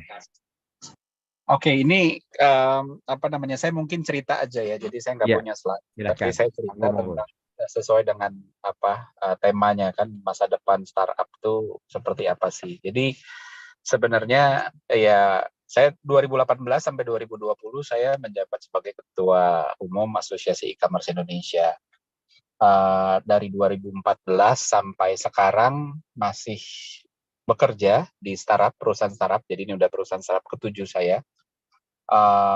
Jadi lumayan ada di dalam lah, punya insider info ya tentang startup itu gimana. Nah, yang menarik sebenarnya begini. Jadi mungkin saya mau bahas apa yang terjadi dengan startup sih sekarang gitu. Kita lihat kan banyak perusahaan-perusahaan ngelakuin layoff dan lain sebagainya. Tapi terus habis itu juga kan di komentarinya juga beragam ya, dan menarik sih. Jadi banyak yang mikirin startup ya, termasuk terakhir ada Prof. Renald Kasali juga bilang bahwa udah jujur aja lah, ini bukan masalah ekonomi makro, ini masalah mismanagement. Tapi yang terjadi sebenarnya kan begini. Jadi kalau kita berbicara soal perusahaan, startup itu kan sebenarnya bukan monopolinya teknologi. Ya orang buka warung baru satu, ya itu juga bisa dibilang startup sebenarnya. Startup itu kan istilah ya, rintisan bahasa Indonesianya. Nah, tapi perusahaan rintisan teknologi terutama ketika disuntik, pemodalannya disuntik oleh venture capital, itu punya cara yang berbeda dengan perusahaan pada umumnya lah ya. Kalau perusahaan pada umumnya itu kan sebenarnya dari kecil dicari dulu sampai unit ekonomiknya dapat gitu ya. Oh, ini bagus nih, ketemu nih ya, proof of concept-nya dapat, product market fit-nya dapat, sampai unit ekonomiknya membaik dan terbukti profitable, baru berpikir untuk membesarkan bisnis kan gitu ya dulu. Nah, perusahaan rintisan teknologi ini bedanya adalah nggak semuanya begitu, bahkan didominasi oleh perusahaan-perusahaan yang tidak begitu. Jadi perusahaan rintisan teknologi itu lebih banyak yang fokus membesarkan dulu, bukan memperbaiki unit ekonomi. Kenapa? Karena ada dua hal sebenarnya yang mendorong itu. Yang pertama adalah karena dari antara para pemodalnya itu venture capital itu kan juga macam-macam. Venture capital itu ada yang fokusnya adalah ya kita menyuntik modal untuk nantinya kita dapat keuntungan dari setelah bisnis ini profitable. Tapi ada juga venture capital yang memang cara mendapatkan uangnya adalah jual beli perusahaan gitu ya. Jadi beli di bawah, naik, bahkan walaupun belum profit, valuasinya naik, ada yang mau beli, dia jual. Dari sana udah dapat keuntungan. Nah, venture capital atau pemodal lah ya sebutnya, pemodal semacam ini yang akhirnya memaksa perusahaan rintisan teknologi untuk sesegera mungkin naik valuasinya, walaupun tidak profit, gitu. Karena ketika valuasinya naik, nilai bukunya bagus, naik, sehingga ketika dijual dia bisa exit dengan profit. Makanya profit atau tidaknya sebuah perusahaan nggak begitu dikejar. Nah itu terus. Nah tapi ketika itu terjadi, akhirnya kan jadi bola salju nih, muter terus, akhirnya perusahaan begitu gitu kan, tambah gede, termasuk ada fenomena yang saya sebutnya hyper expansion. Hyper expansion ini apa? Kalau kita lihat, dulu itu kan contoh aja ya, tanpa menyebut merek. Dulu itu perusahaan ride hailing itu dibuat untuk cuma 2 bidang service. Yang pertama adalah ya memindahkan orang, transportasi. Yang kedua adalah kurir, kirim barang. Mudah, cuma 2 itu. Lalu berkembang menjadi punya food delivery, terus habis itu ada pindahan dengan mobil box, ada bahkan e-walletnya sekarang gitu. Begitu juga dengan OTA, online travel agent. Tadinya itu cuma fokus hotel, pesawat, bahkan pesawat dulu awalnya, hotel belum. Terus mulai ada hotel, terus habis itu mulai ada sewa mobil, terus mulai ada airport transfer dan lain sebagainya. Nah cuma mulai ngelebarnya nggak karu-karuan juga. Ada yang masuk ke jualan voucher restoran, ada yang masuk bahkan sampai ke grocery yang bukan core bisnisnya dan nggak ada hubungannya sama sekali sama travel. Grocery sama travel nggak ada hubungan sama sekali. Nah, kenapa itu dilakukan? Karena ketika dia mempenetrasi pasar dan makin gede, suatu saat itu mentok. Ini udah nggak bisa gede lagi, bukan karena udah nggak ada kue yang tersisa, tapi karena kue yang tersisa itu udah dikuasain pemain lain dan ngerebut kue itu lebih sulit dibanding ngebuka baru. Nah, makanya dia masuk ke ngelebarin sayap ke bisnis baru untuk punya GMV meningkat. Ketika GMV-nya meningkat, valuasinya naik. Ketika valuasinya naik, pemodalnya akhirnya juga nilai bukunya bagus gitu kan, sehingga nanti kalau dijual lebih menguntungkan. Nah, sayangnya semakin besar profitnya itu semakin jauh dari profit kan, karena bakar terus gitu ya. Nah, akhirnya rugi. Ketika rugi, ya otomatis uangnya habis. Ketika uangnya habis harus minta pendanaan lagi. Gitu terus kan muter kan. Nah, tapi dengan kondisi sekarang, ketika resesi, apa namanya, ya saya bukan orang ekonomi ya, di sini banyak pakar ekonomi mungkin yang lebih bisa menjelaskan ya, tapi sebagai praktisi saya melihatnya ketika resesi ini membuat semua investor itu nahan uang. Tahan dulu deh. Kenapa? Macam-macam, entah mereka lebih ya karena tahu bahwa cash itu king gitu ya. Kedua, karena tahu bahwa nanti ketika resesi ini banyak aset-aset akan obral.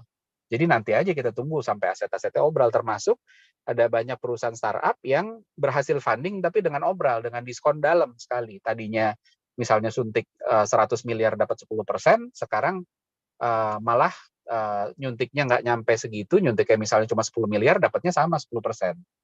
Gitu. Karena ya kalau nggak gitu nggak mau gitu loh investornya. Dan kalau nggak mau, akhirnya perusahaan harus gulung tikar. Jadi karena rugi harus dapat suntikan, dan karena investor semua lagi tahan uang, dengan posisi rugi gini, akhirnya perusahaan harus efisiensi. Mulailah bisnis-bisnis yang belum menguntungkan dilepas. Mulailah apa namanya, karyawan mulai di PHK dan lain sebagainya, rasionalisasi dan lain sebagainya ya. Nah, jadi arahnya ke sana. Tapi sebenarnya yang harus dilihat adalah situasi ini, siklus ini sebenarnya justru membuat perusahaan rintisan yang masih beroperasi sekarang dan nantinya yang bertahan, itu adalah perusahaan-perusahaan yang memang sehat. Karena kalau nggak sehat, nggak mungkin bisa bertahan.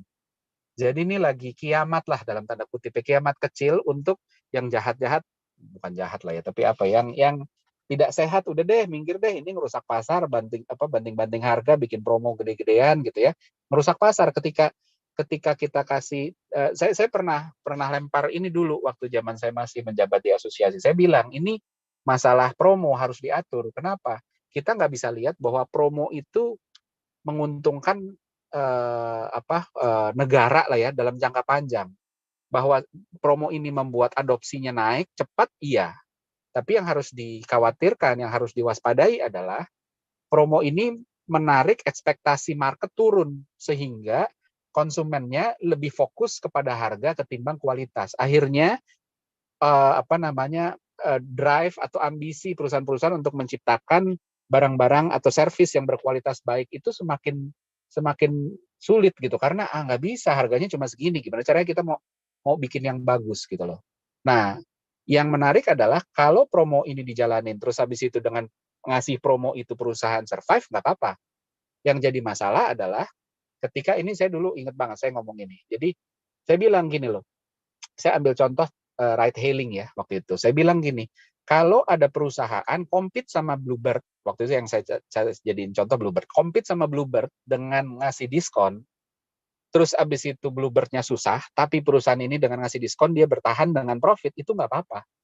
Tapi kalau perusahaan ini ngasih profit dan membuat Bluebird susah, amit-amit nanti sampai tutup gitu ya, terus perusahaan ini ternyata juga nggak bisa profit, ini namanya ngerusak pasar gitu loh. Sama aja kayak kita nanam padi, pupuknya dibanyakin, padinya nggak tumbuh, tanahnya pun jadi rusak.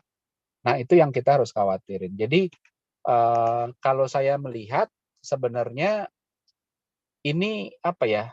Ini momentum buat perusahaan rintisan justru untuk validasi, apakah bisnis kita benar, apakah hitung-hitungannya masuk apa enggak. Kalau nggak masuk ya sudah, minggir dan tumbang silakan, nggak apa-apa. Ada dampak yang tidak murah, kayak ya kalau kita ngomong di ada salah satu akun yang selalu nyorotin pekerja e-commerce gitu ya, itu yang list pekerja yang terdampak layoff di dia itu udah 5.000 orang kehilangan pekerjaan dari startup aja di Indonesia. Itu harga yang harus kita bayar ketika kemarin kita mau ngedorong pertumbuhan secara cepat gitu. Tapi ya sudah terjadi, ya udah. Nah, gimana caranya ke depan kita melihat ini sebagai sesuatu yang memang ya udah, ini waktunya kita cuci dosa. Kalau kita dari kemarin kita dalam tanda kutip bikin dosa, bikin macam-macam, bisnis gak sehat, demi kepentingan pemodal yang tadi maunya cepat gitu ya. Sekarang waktunya untuk ya nebus dosa lah. Ya udah kita puasa dulu. Kalau orang udah sakit gitu kan nggak bisa langsung sembuh. Gitu. Jadi ya harus ada pengobatan dulu. Dijalanin pengobatan, minum obat nggak enak dan lain sebagainya. Tapi ketika kita bisa bertahan, saya ngelihatnya masa depan startup Indonesia yang akan tersisa nanti justru itu yang sehat-sehat dan membawa dampak positif buat ekonomi Indonesia. Mungkin dari saya itu dulu, Pak Wisnu. Saya kembalikan. Terima kasih. Terima kasih Pak Ignatius. Untung luar biasa ini. Jadi situasi ekonomi yang sekarang ini sudah saatnya agar menjadi momentum bagi perusahaan rintisan atau startup di Indonesia untuk mulai memperkuat manajemen internal agar mampu bertahan terhadap berbagai macam gejolak yang mungkin muncul. Dan manajemen internal ini perlu lebih fokus lagi agar mereka lebih kuat, lebih reliable, dan akhirnya bisa menjadi startup yang handal dan bisa mendapatkan keuntungan dan memperkuat ekonomi di Indonesia. Baik, terima kasih banyak atas paparannya Pak Ignatius Untung. Ini luar biasa sekali. Bapak Ibu semua, saat ini kita sudah masuki diskusi dan tanya jawab. Silahkan dari Bapak Ibu jika ada suatu hal yang ingin ditanyakan. Dari peserta ada yang mau ditanyakan kepada narasumber, monggo silahkan.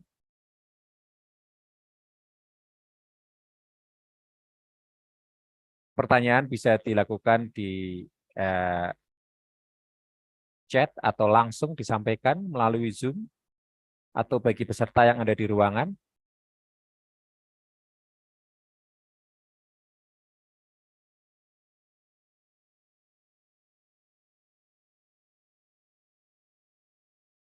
Suaranya belum masuk, Bu Juli. Dari media ada yang bertanya, silakan. Pak Wisnu nggak dengar ya? Sudah dengar? Belum dengar, Bu. Sebentar ya.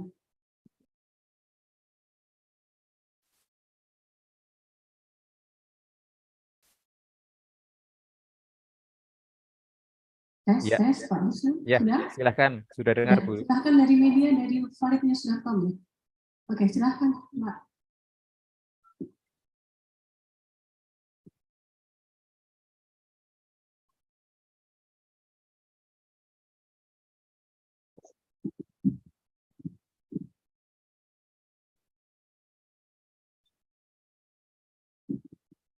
Terkait startup harus membonceng UMKM, ini menarik Bu, karena beberapa waktu yang lalu saya sempat membuat tulisan dan melakukan wawancara terkait startup agritech baru-baru ini yang justru tutup buku, Bu. Itu saya mewawancarai petani dan asosiasi petani terkait kontribusi startup kepada UMKM. Mereka menyatakan bahwa kontribusi startup kepada UMKM 0%. Ini melalui kajian mereka sendiri, Bu.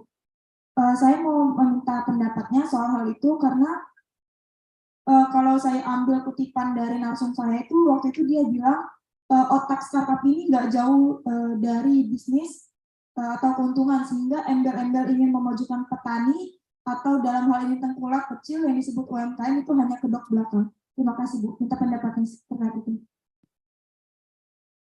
Baik, mungkin yang bisa menjawab ini Ibu Diana. Monggo silakan Bu Diana.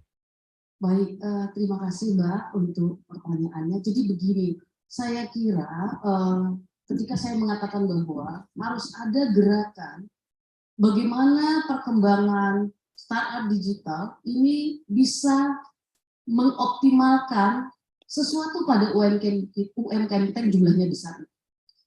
Lalu saya mengatakan onboardkan, tanda kutip boncengkan seperti Mbak bilang tadi. Tetapi saya kira semua hubungan, termasuk hubungan bisnis, harus berdasarkan simbiosis mutualisme. Kalau tidak jalan, Mbak. Nah, apa kira-kira yang bisa kita lihat supaya simbiosis mutualisme jalan? Salah satunya adalah bahwa ada hubungan keterkaitan usaha seharusnya, gitu ya. Itu yang menurut saya penting. Tapi kalau ada case, oh ternyata startup dipandang tidak ada manfaatnya bagi UMKM, itu bisa saja gitu ya. Tetapi kalau kita lihat beberapa program-program misalkan, apakah suara saya terdengar, Mas Wisnu? Jelas, Bu Diana. Ya, saya lanjut ya. Jadi saya kira poin saya adalah ketika kita merancang bagaimana supaya UMKM kita ini mendapat spillover yang positif karena keberadaan startup kita yang lumayan banyak ya, kita punya unicorn, kita punya Decathlon dan lain-lain. Dan saya kira sebenarnya hal itu terjadi juga sekarang ini, gitu ya. Tetapi ini harus sifatnya terstruktur. Bagaimana kita, pemerintah dalam hal ini bisa menawarkan bahwa startup ketika kamu mampu membonceng UMKM tentu supaya untuk faktor kemudahan bisnis pada struktur bisnis yang sama dan membangun simbiosis mutualisme untuk kepentingan bisnis dua belah pihak itu akan jalan. Kalau tidak, menurut saya ya case yang Mbak sampaikan tadi gitu yang akan terjadi. Saya masih percaya itu merupakan sebuah cara, gitu ya. Tetapi kan harus ada, kalau saya tadi mengatakannya radikalisme gitu ya, artinya adalah kemauan kuat, willingness yang kuat. Ya dari siapa ya? Harus dari regulator dulu gitu. Bagaimana menciptakan lingkungan regulatif kepada para pelaku usaha kita di bidang digital supaya bisa membonceng UMKM kita. Gitu. Bagi saya itu masih hal yang memungkinkan dilakukan. Asal tadi bahwa kerjasama itu kalau timpang cuma sebentar atau karena keterpaksaan. Seperti kalau kita jatuh cinta dipaksakan, ya kan nggak bertahan lama, Mbak. Kira-kira seperti itu. Terima kasih, Mbak. Terima kasih, Mas Wisnu. Pak Wisnu, boleh izin menambahkan nggak, Pak? Ya, monggo, silakan. Ya, kebetulan ini relevan. Jadi sehari-harinya saat ini tuh saya bekerja buat Sayur Box, tapi tolong jangan dikuat atas nama Sayur Box ya, karena saya tidak berbicara atas nama Sayur Box. Tapi kebetulan saya tahu dampaknya dari perusahaan e-grocery seperti Sayur Box terhadap petani ya. Tadi kan konteks saya sama petani ya. Nah, kalau kita ngomongin sama petani, jadi visinya perusahaan-perusahaan seperti Sayur Box itu kan sebenarnya berusaha untuk memotong mata rantai, gitu, memotong mata rantai dari petani sampai ke konsumen. Nah, saya kebetulan dari awal bergabung lumayan turun untuk ngerti dari ujung ke ujungnya tuh gimana. Nah, bisnis ini adalah satu bisnis yang apa ya, kalau kita dari dulu ngomongin mafia minyak segala macam, mafianya grocery itu banyaknya ampun-ampunan. Harga bawang bisa naik turun, makanya kenapa ada Bulog yang kontrol harga bawang, harga minyak dan sebagainya karena itu tadi. Nah, menariknya adalah sebenarnya perusahaan startup e-grocery apapun ya, nggak harus Sayur Box apapun itu, kan sebenarnya itu tadi berusaha memberi kesempatan supaya dengan memotong mata rantai itu petani bisa jual dengan harga lebih tinggi dibanding dia jual ke tengkulak. Tapi konsumen pun masih dapat dengan harga lebih rendah karena itu tadi porsinya karena mata rantainya dipotong. Yang kedua adalah dalam prakteknya tengkulak-tengkulak itu banyak yang pesen, bayarnya belakangan, terus habis itu kabur.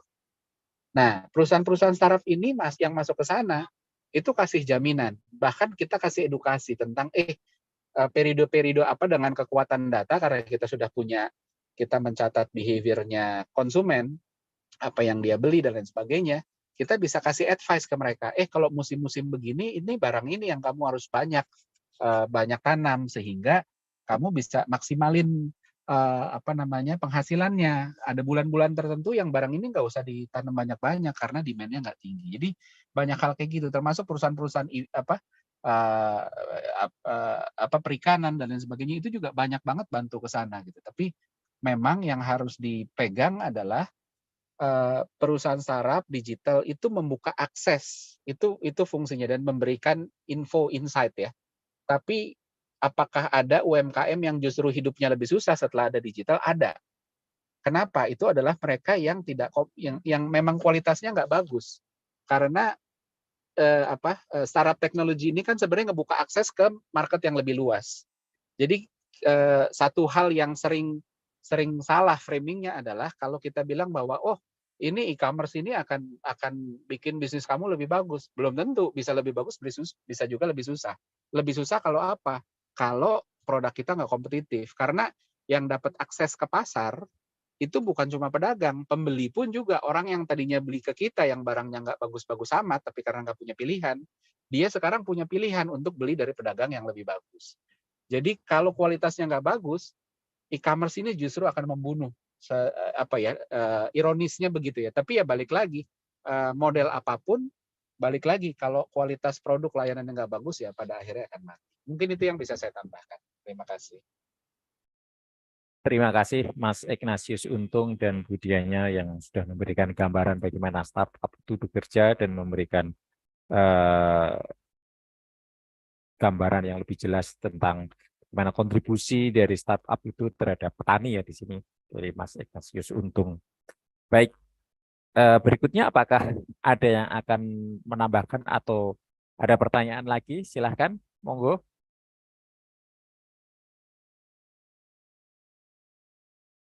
Suatu hal yang menarik ya, bahwa ternyata digital competitiveness Indonesia itu rendah.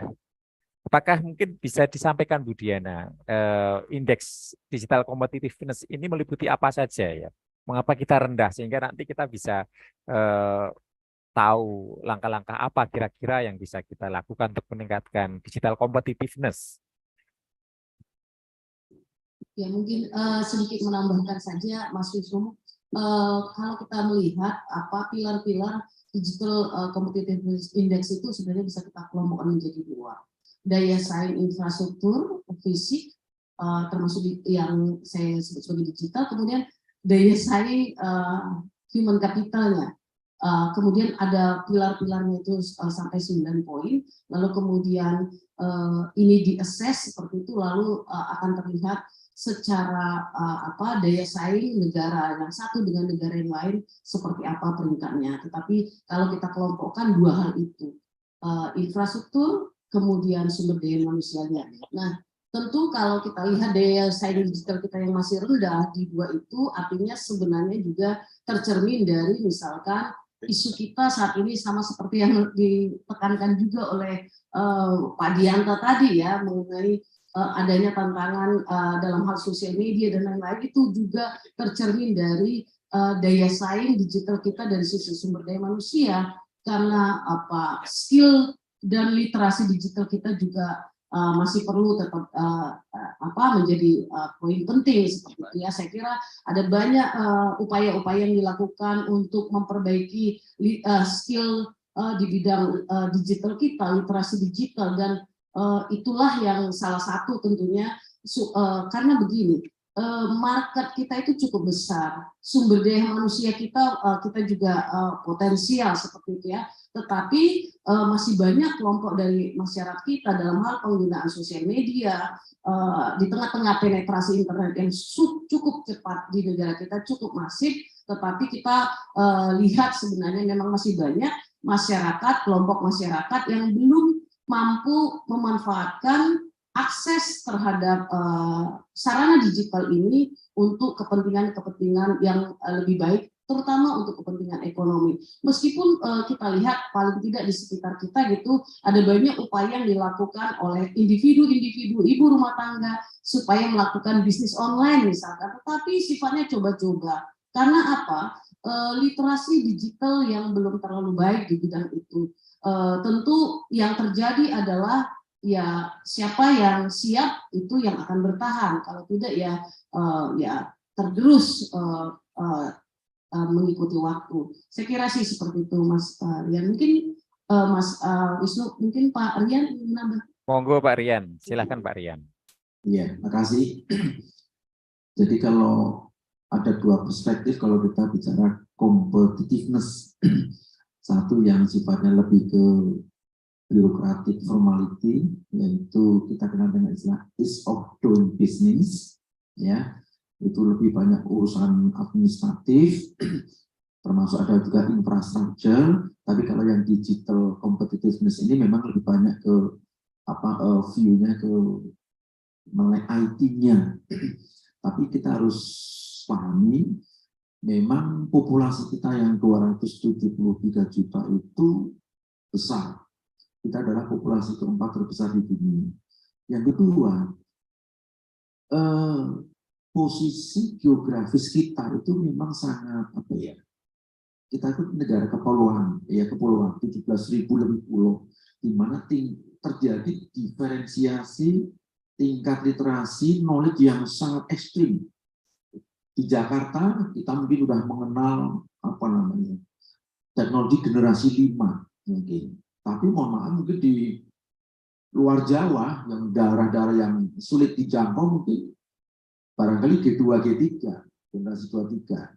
Nah itu juga menjadi isu yang saya kira harus dipetakan oleh pemerintah.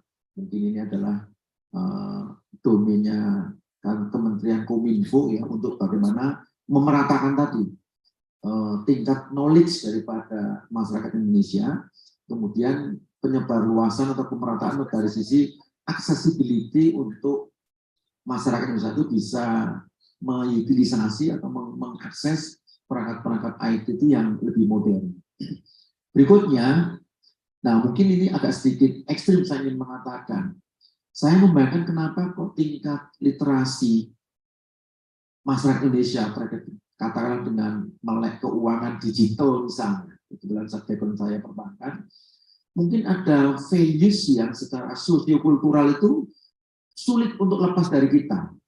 Saya tidak mengatakan kelompok milenial yang memang tingkat literasi IT-nya relatif lebih baik, lebih tinggi dibanding yang old fashion, ya. Mohon maaf, mungkin kelompok baby boomers gitu ya, dan ke atasnya, mungkin untuk bisa menangkap nilai-nilai perkembangan IT yang sangat ekstrim, sangat cepat ini mungkin agak, kalau bahasa Jermannya itu kepontal-pontal, ya. Jadi ada istilah gaptek.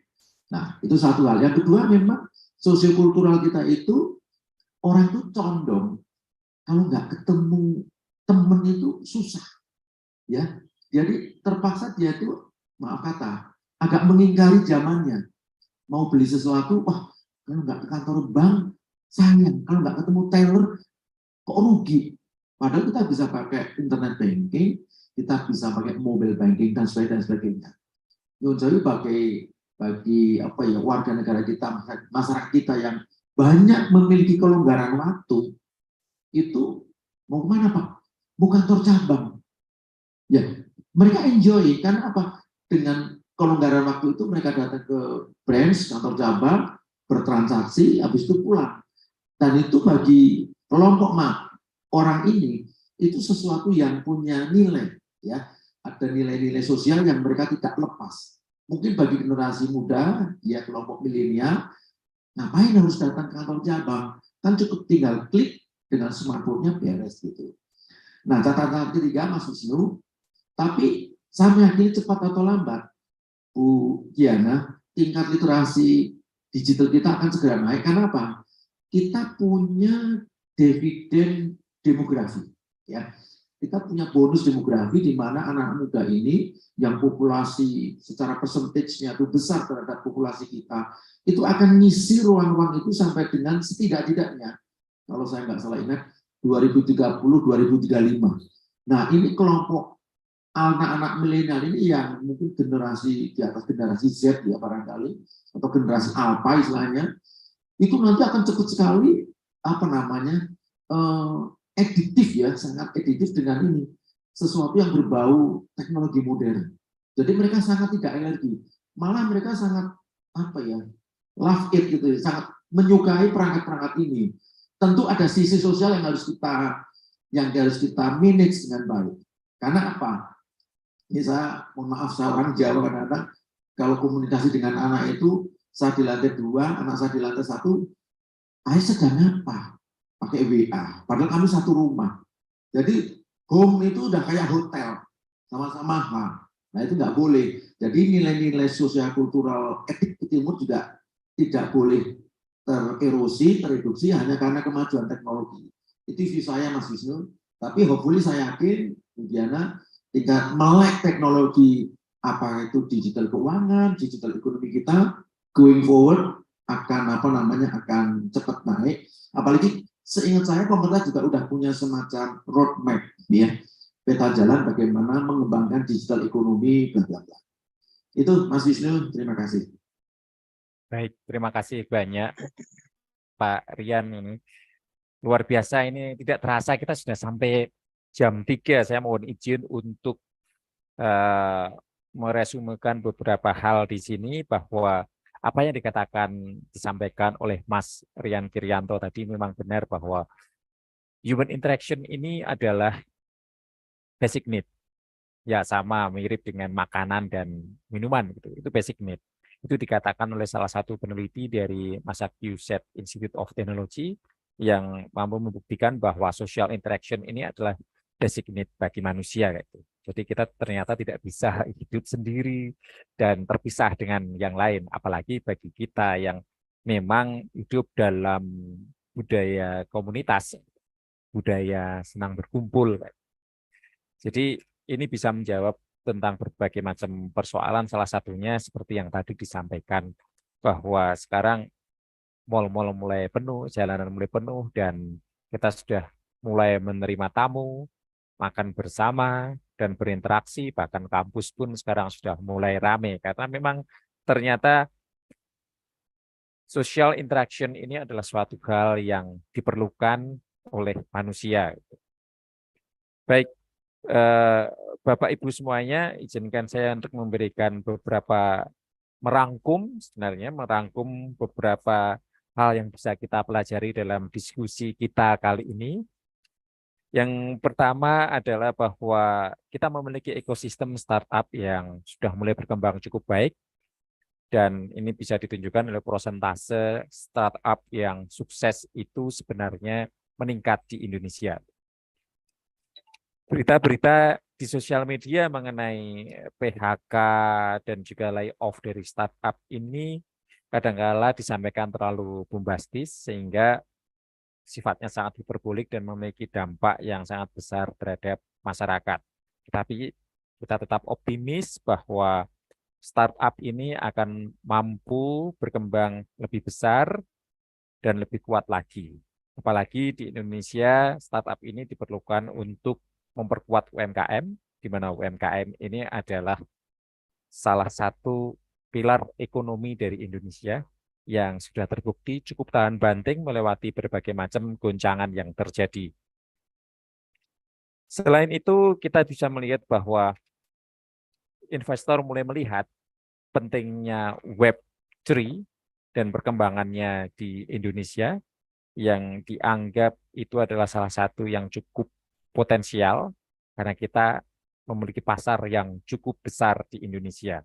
Jadi kita perlu melihat tahun 2023 ini dengan optimis, walaupun tetap harus hati-hati dan waspada. Tapi kita yakin dari berbagai macam paparan para ahli ini bahwa startup di Indonesia akan mampu memperbaiki diri dan akan mampu lebih tahan banting terhadap berbagai macam guncangan yang terjadi.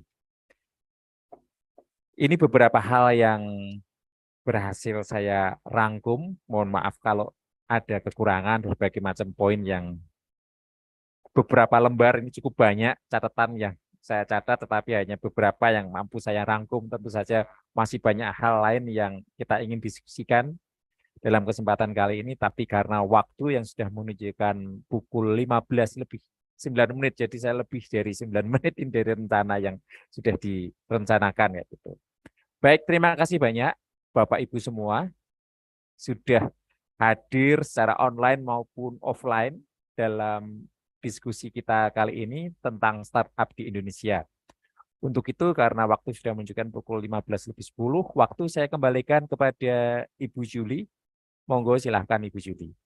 Terima kasih Pak Wisnu sudah memandu acara diskusi pada siang sore hari ini dengan sangat baik dari BSD, dan alhamdulillah sudah berjalan dengan lancar. Satu quote tadi yang saya simpan baik-baik adalah 2023 kita tetap optimis, namun juga tetap harus waspada. Sekali lagi terima kasih atas kehadirannya, terutama tadi untuk Syekh Rudiantara, Prof. Sriadiningsih yang masih gabung juga dari Jogja, pemantau kita yang ada di sini. Lalu juga untuk Pak Ignatius Untung, terima kasih Pak menyempatkan waktunya. Pak Dianta jauh-jauh dari Solo juga bergabung dengan kita, dan yang di sini kita ada Bu Diana dan Pak Ian Cerianto. Terima kasih semuanya juga yang sudah support acara ini, Ibu Dio, Mas Islam, Mas Faisal, Mbak Dika, juga teman-teman media yang sudah hadir di kesempatan pada siang sore hari ini.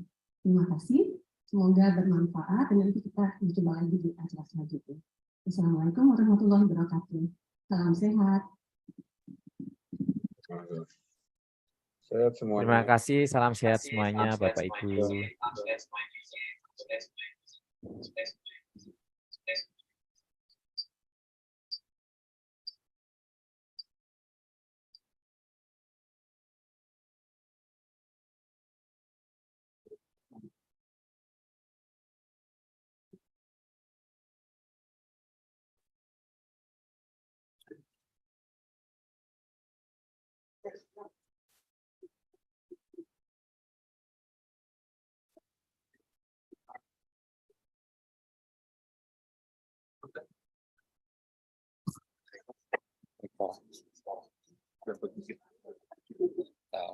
Udah ya, stop ya.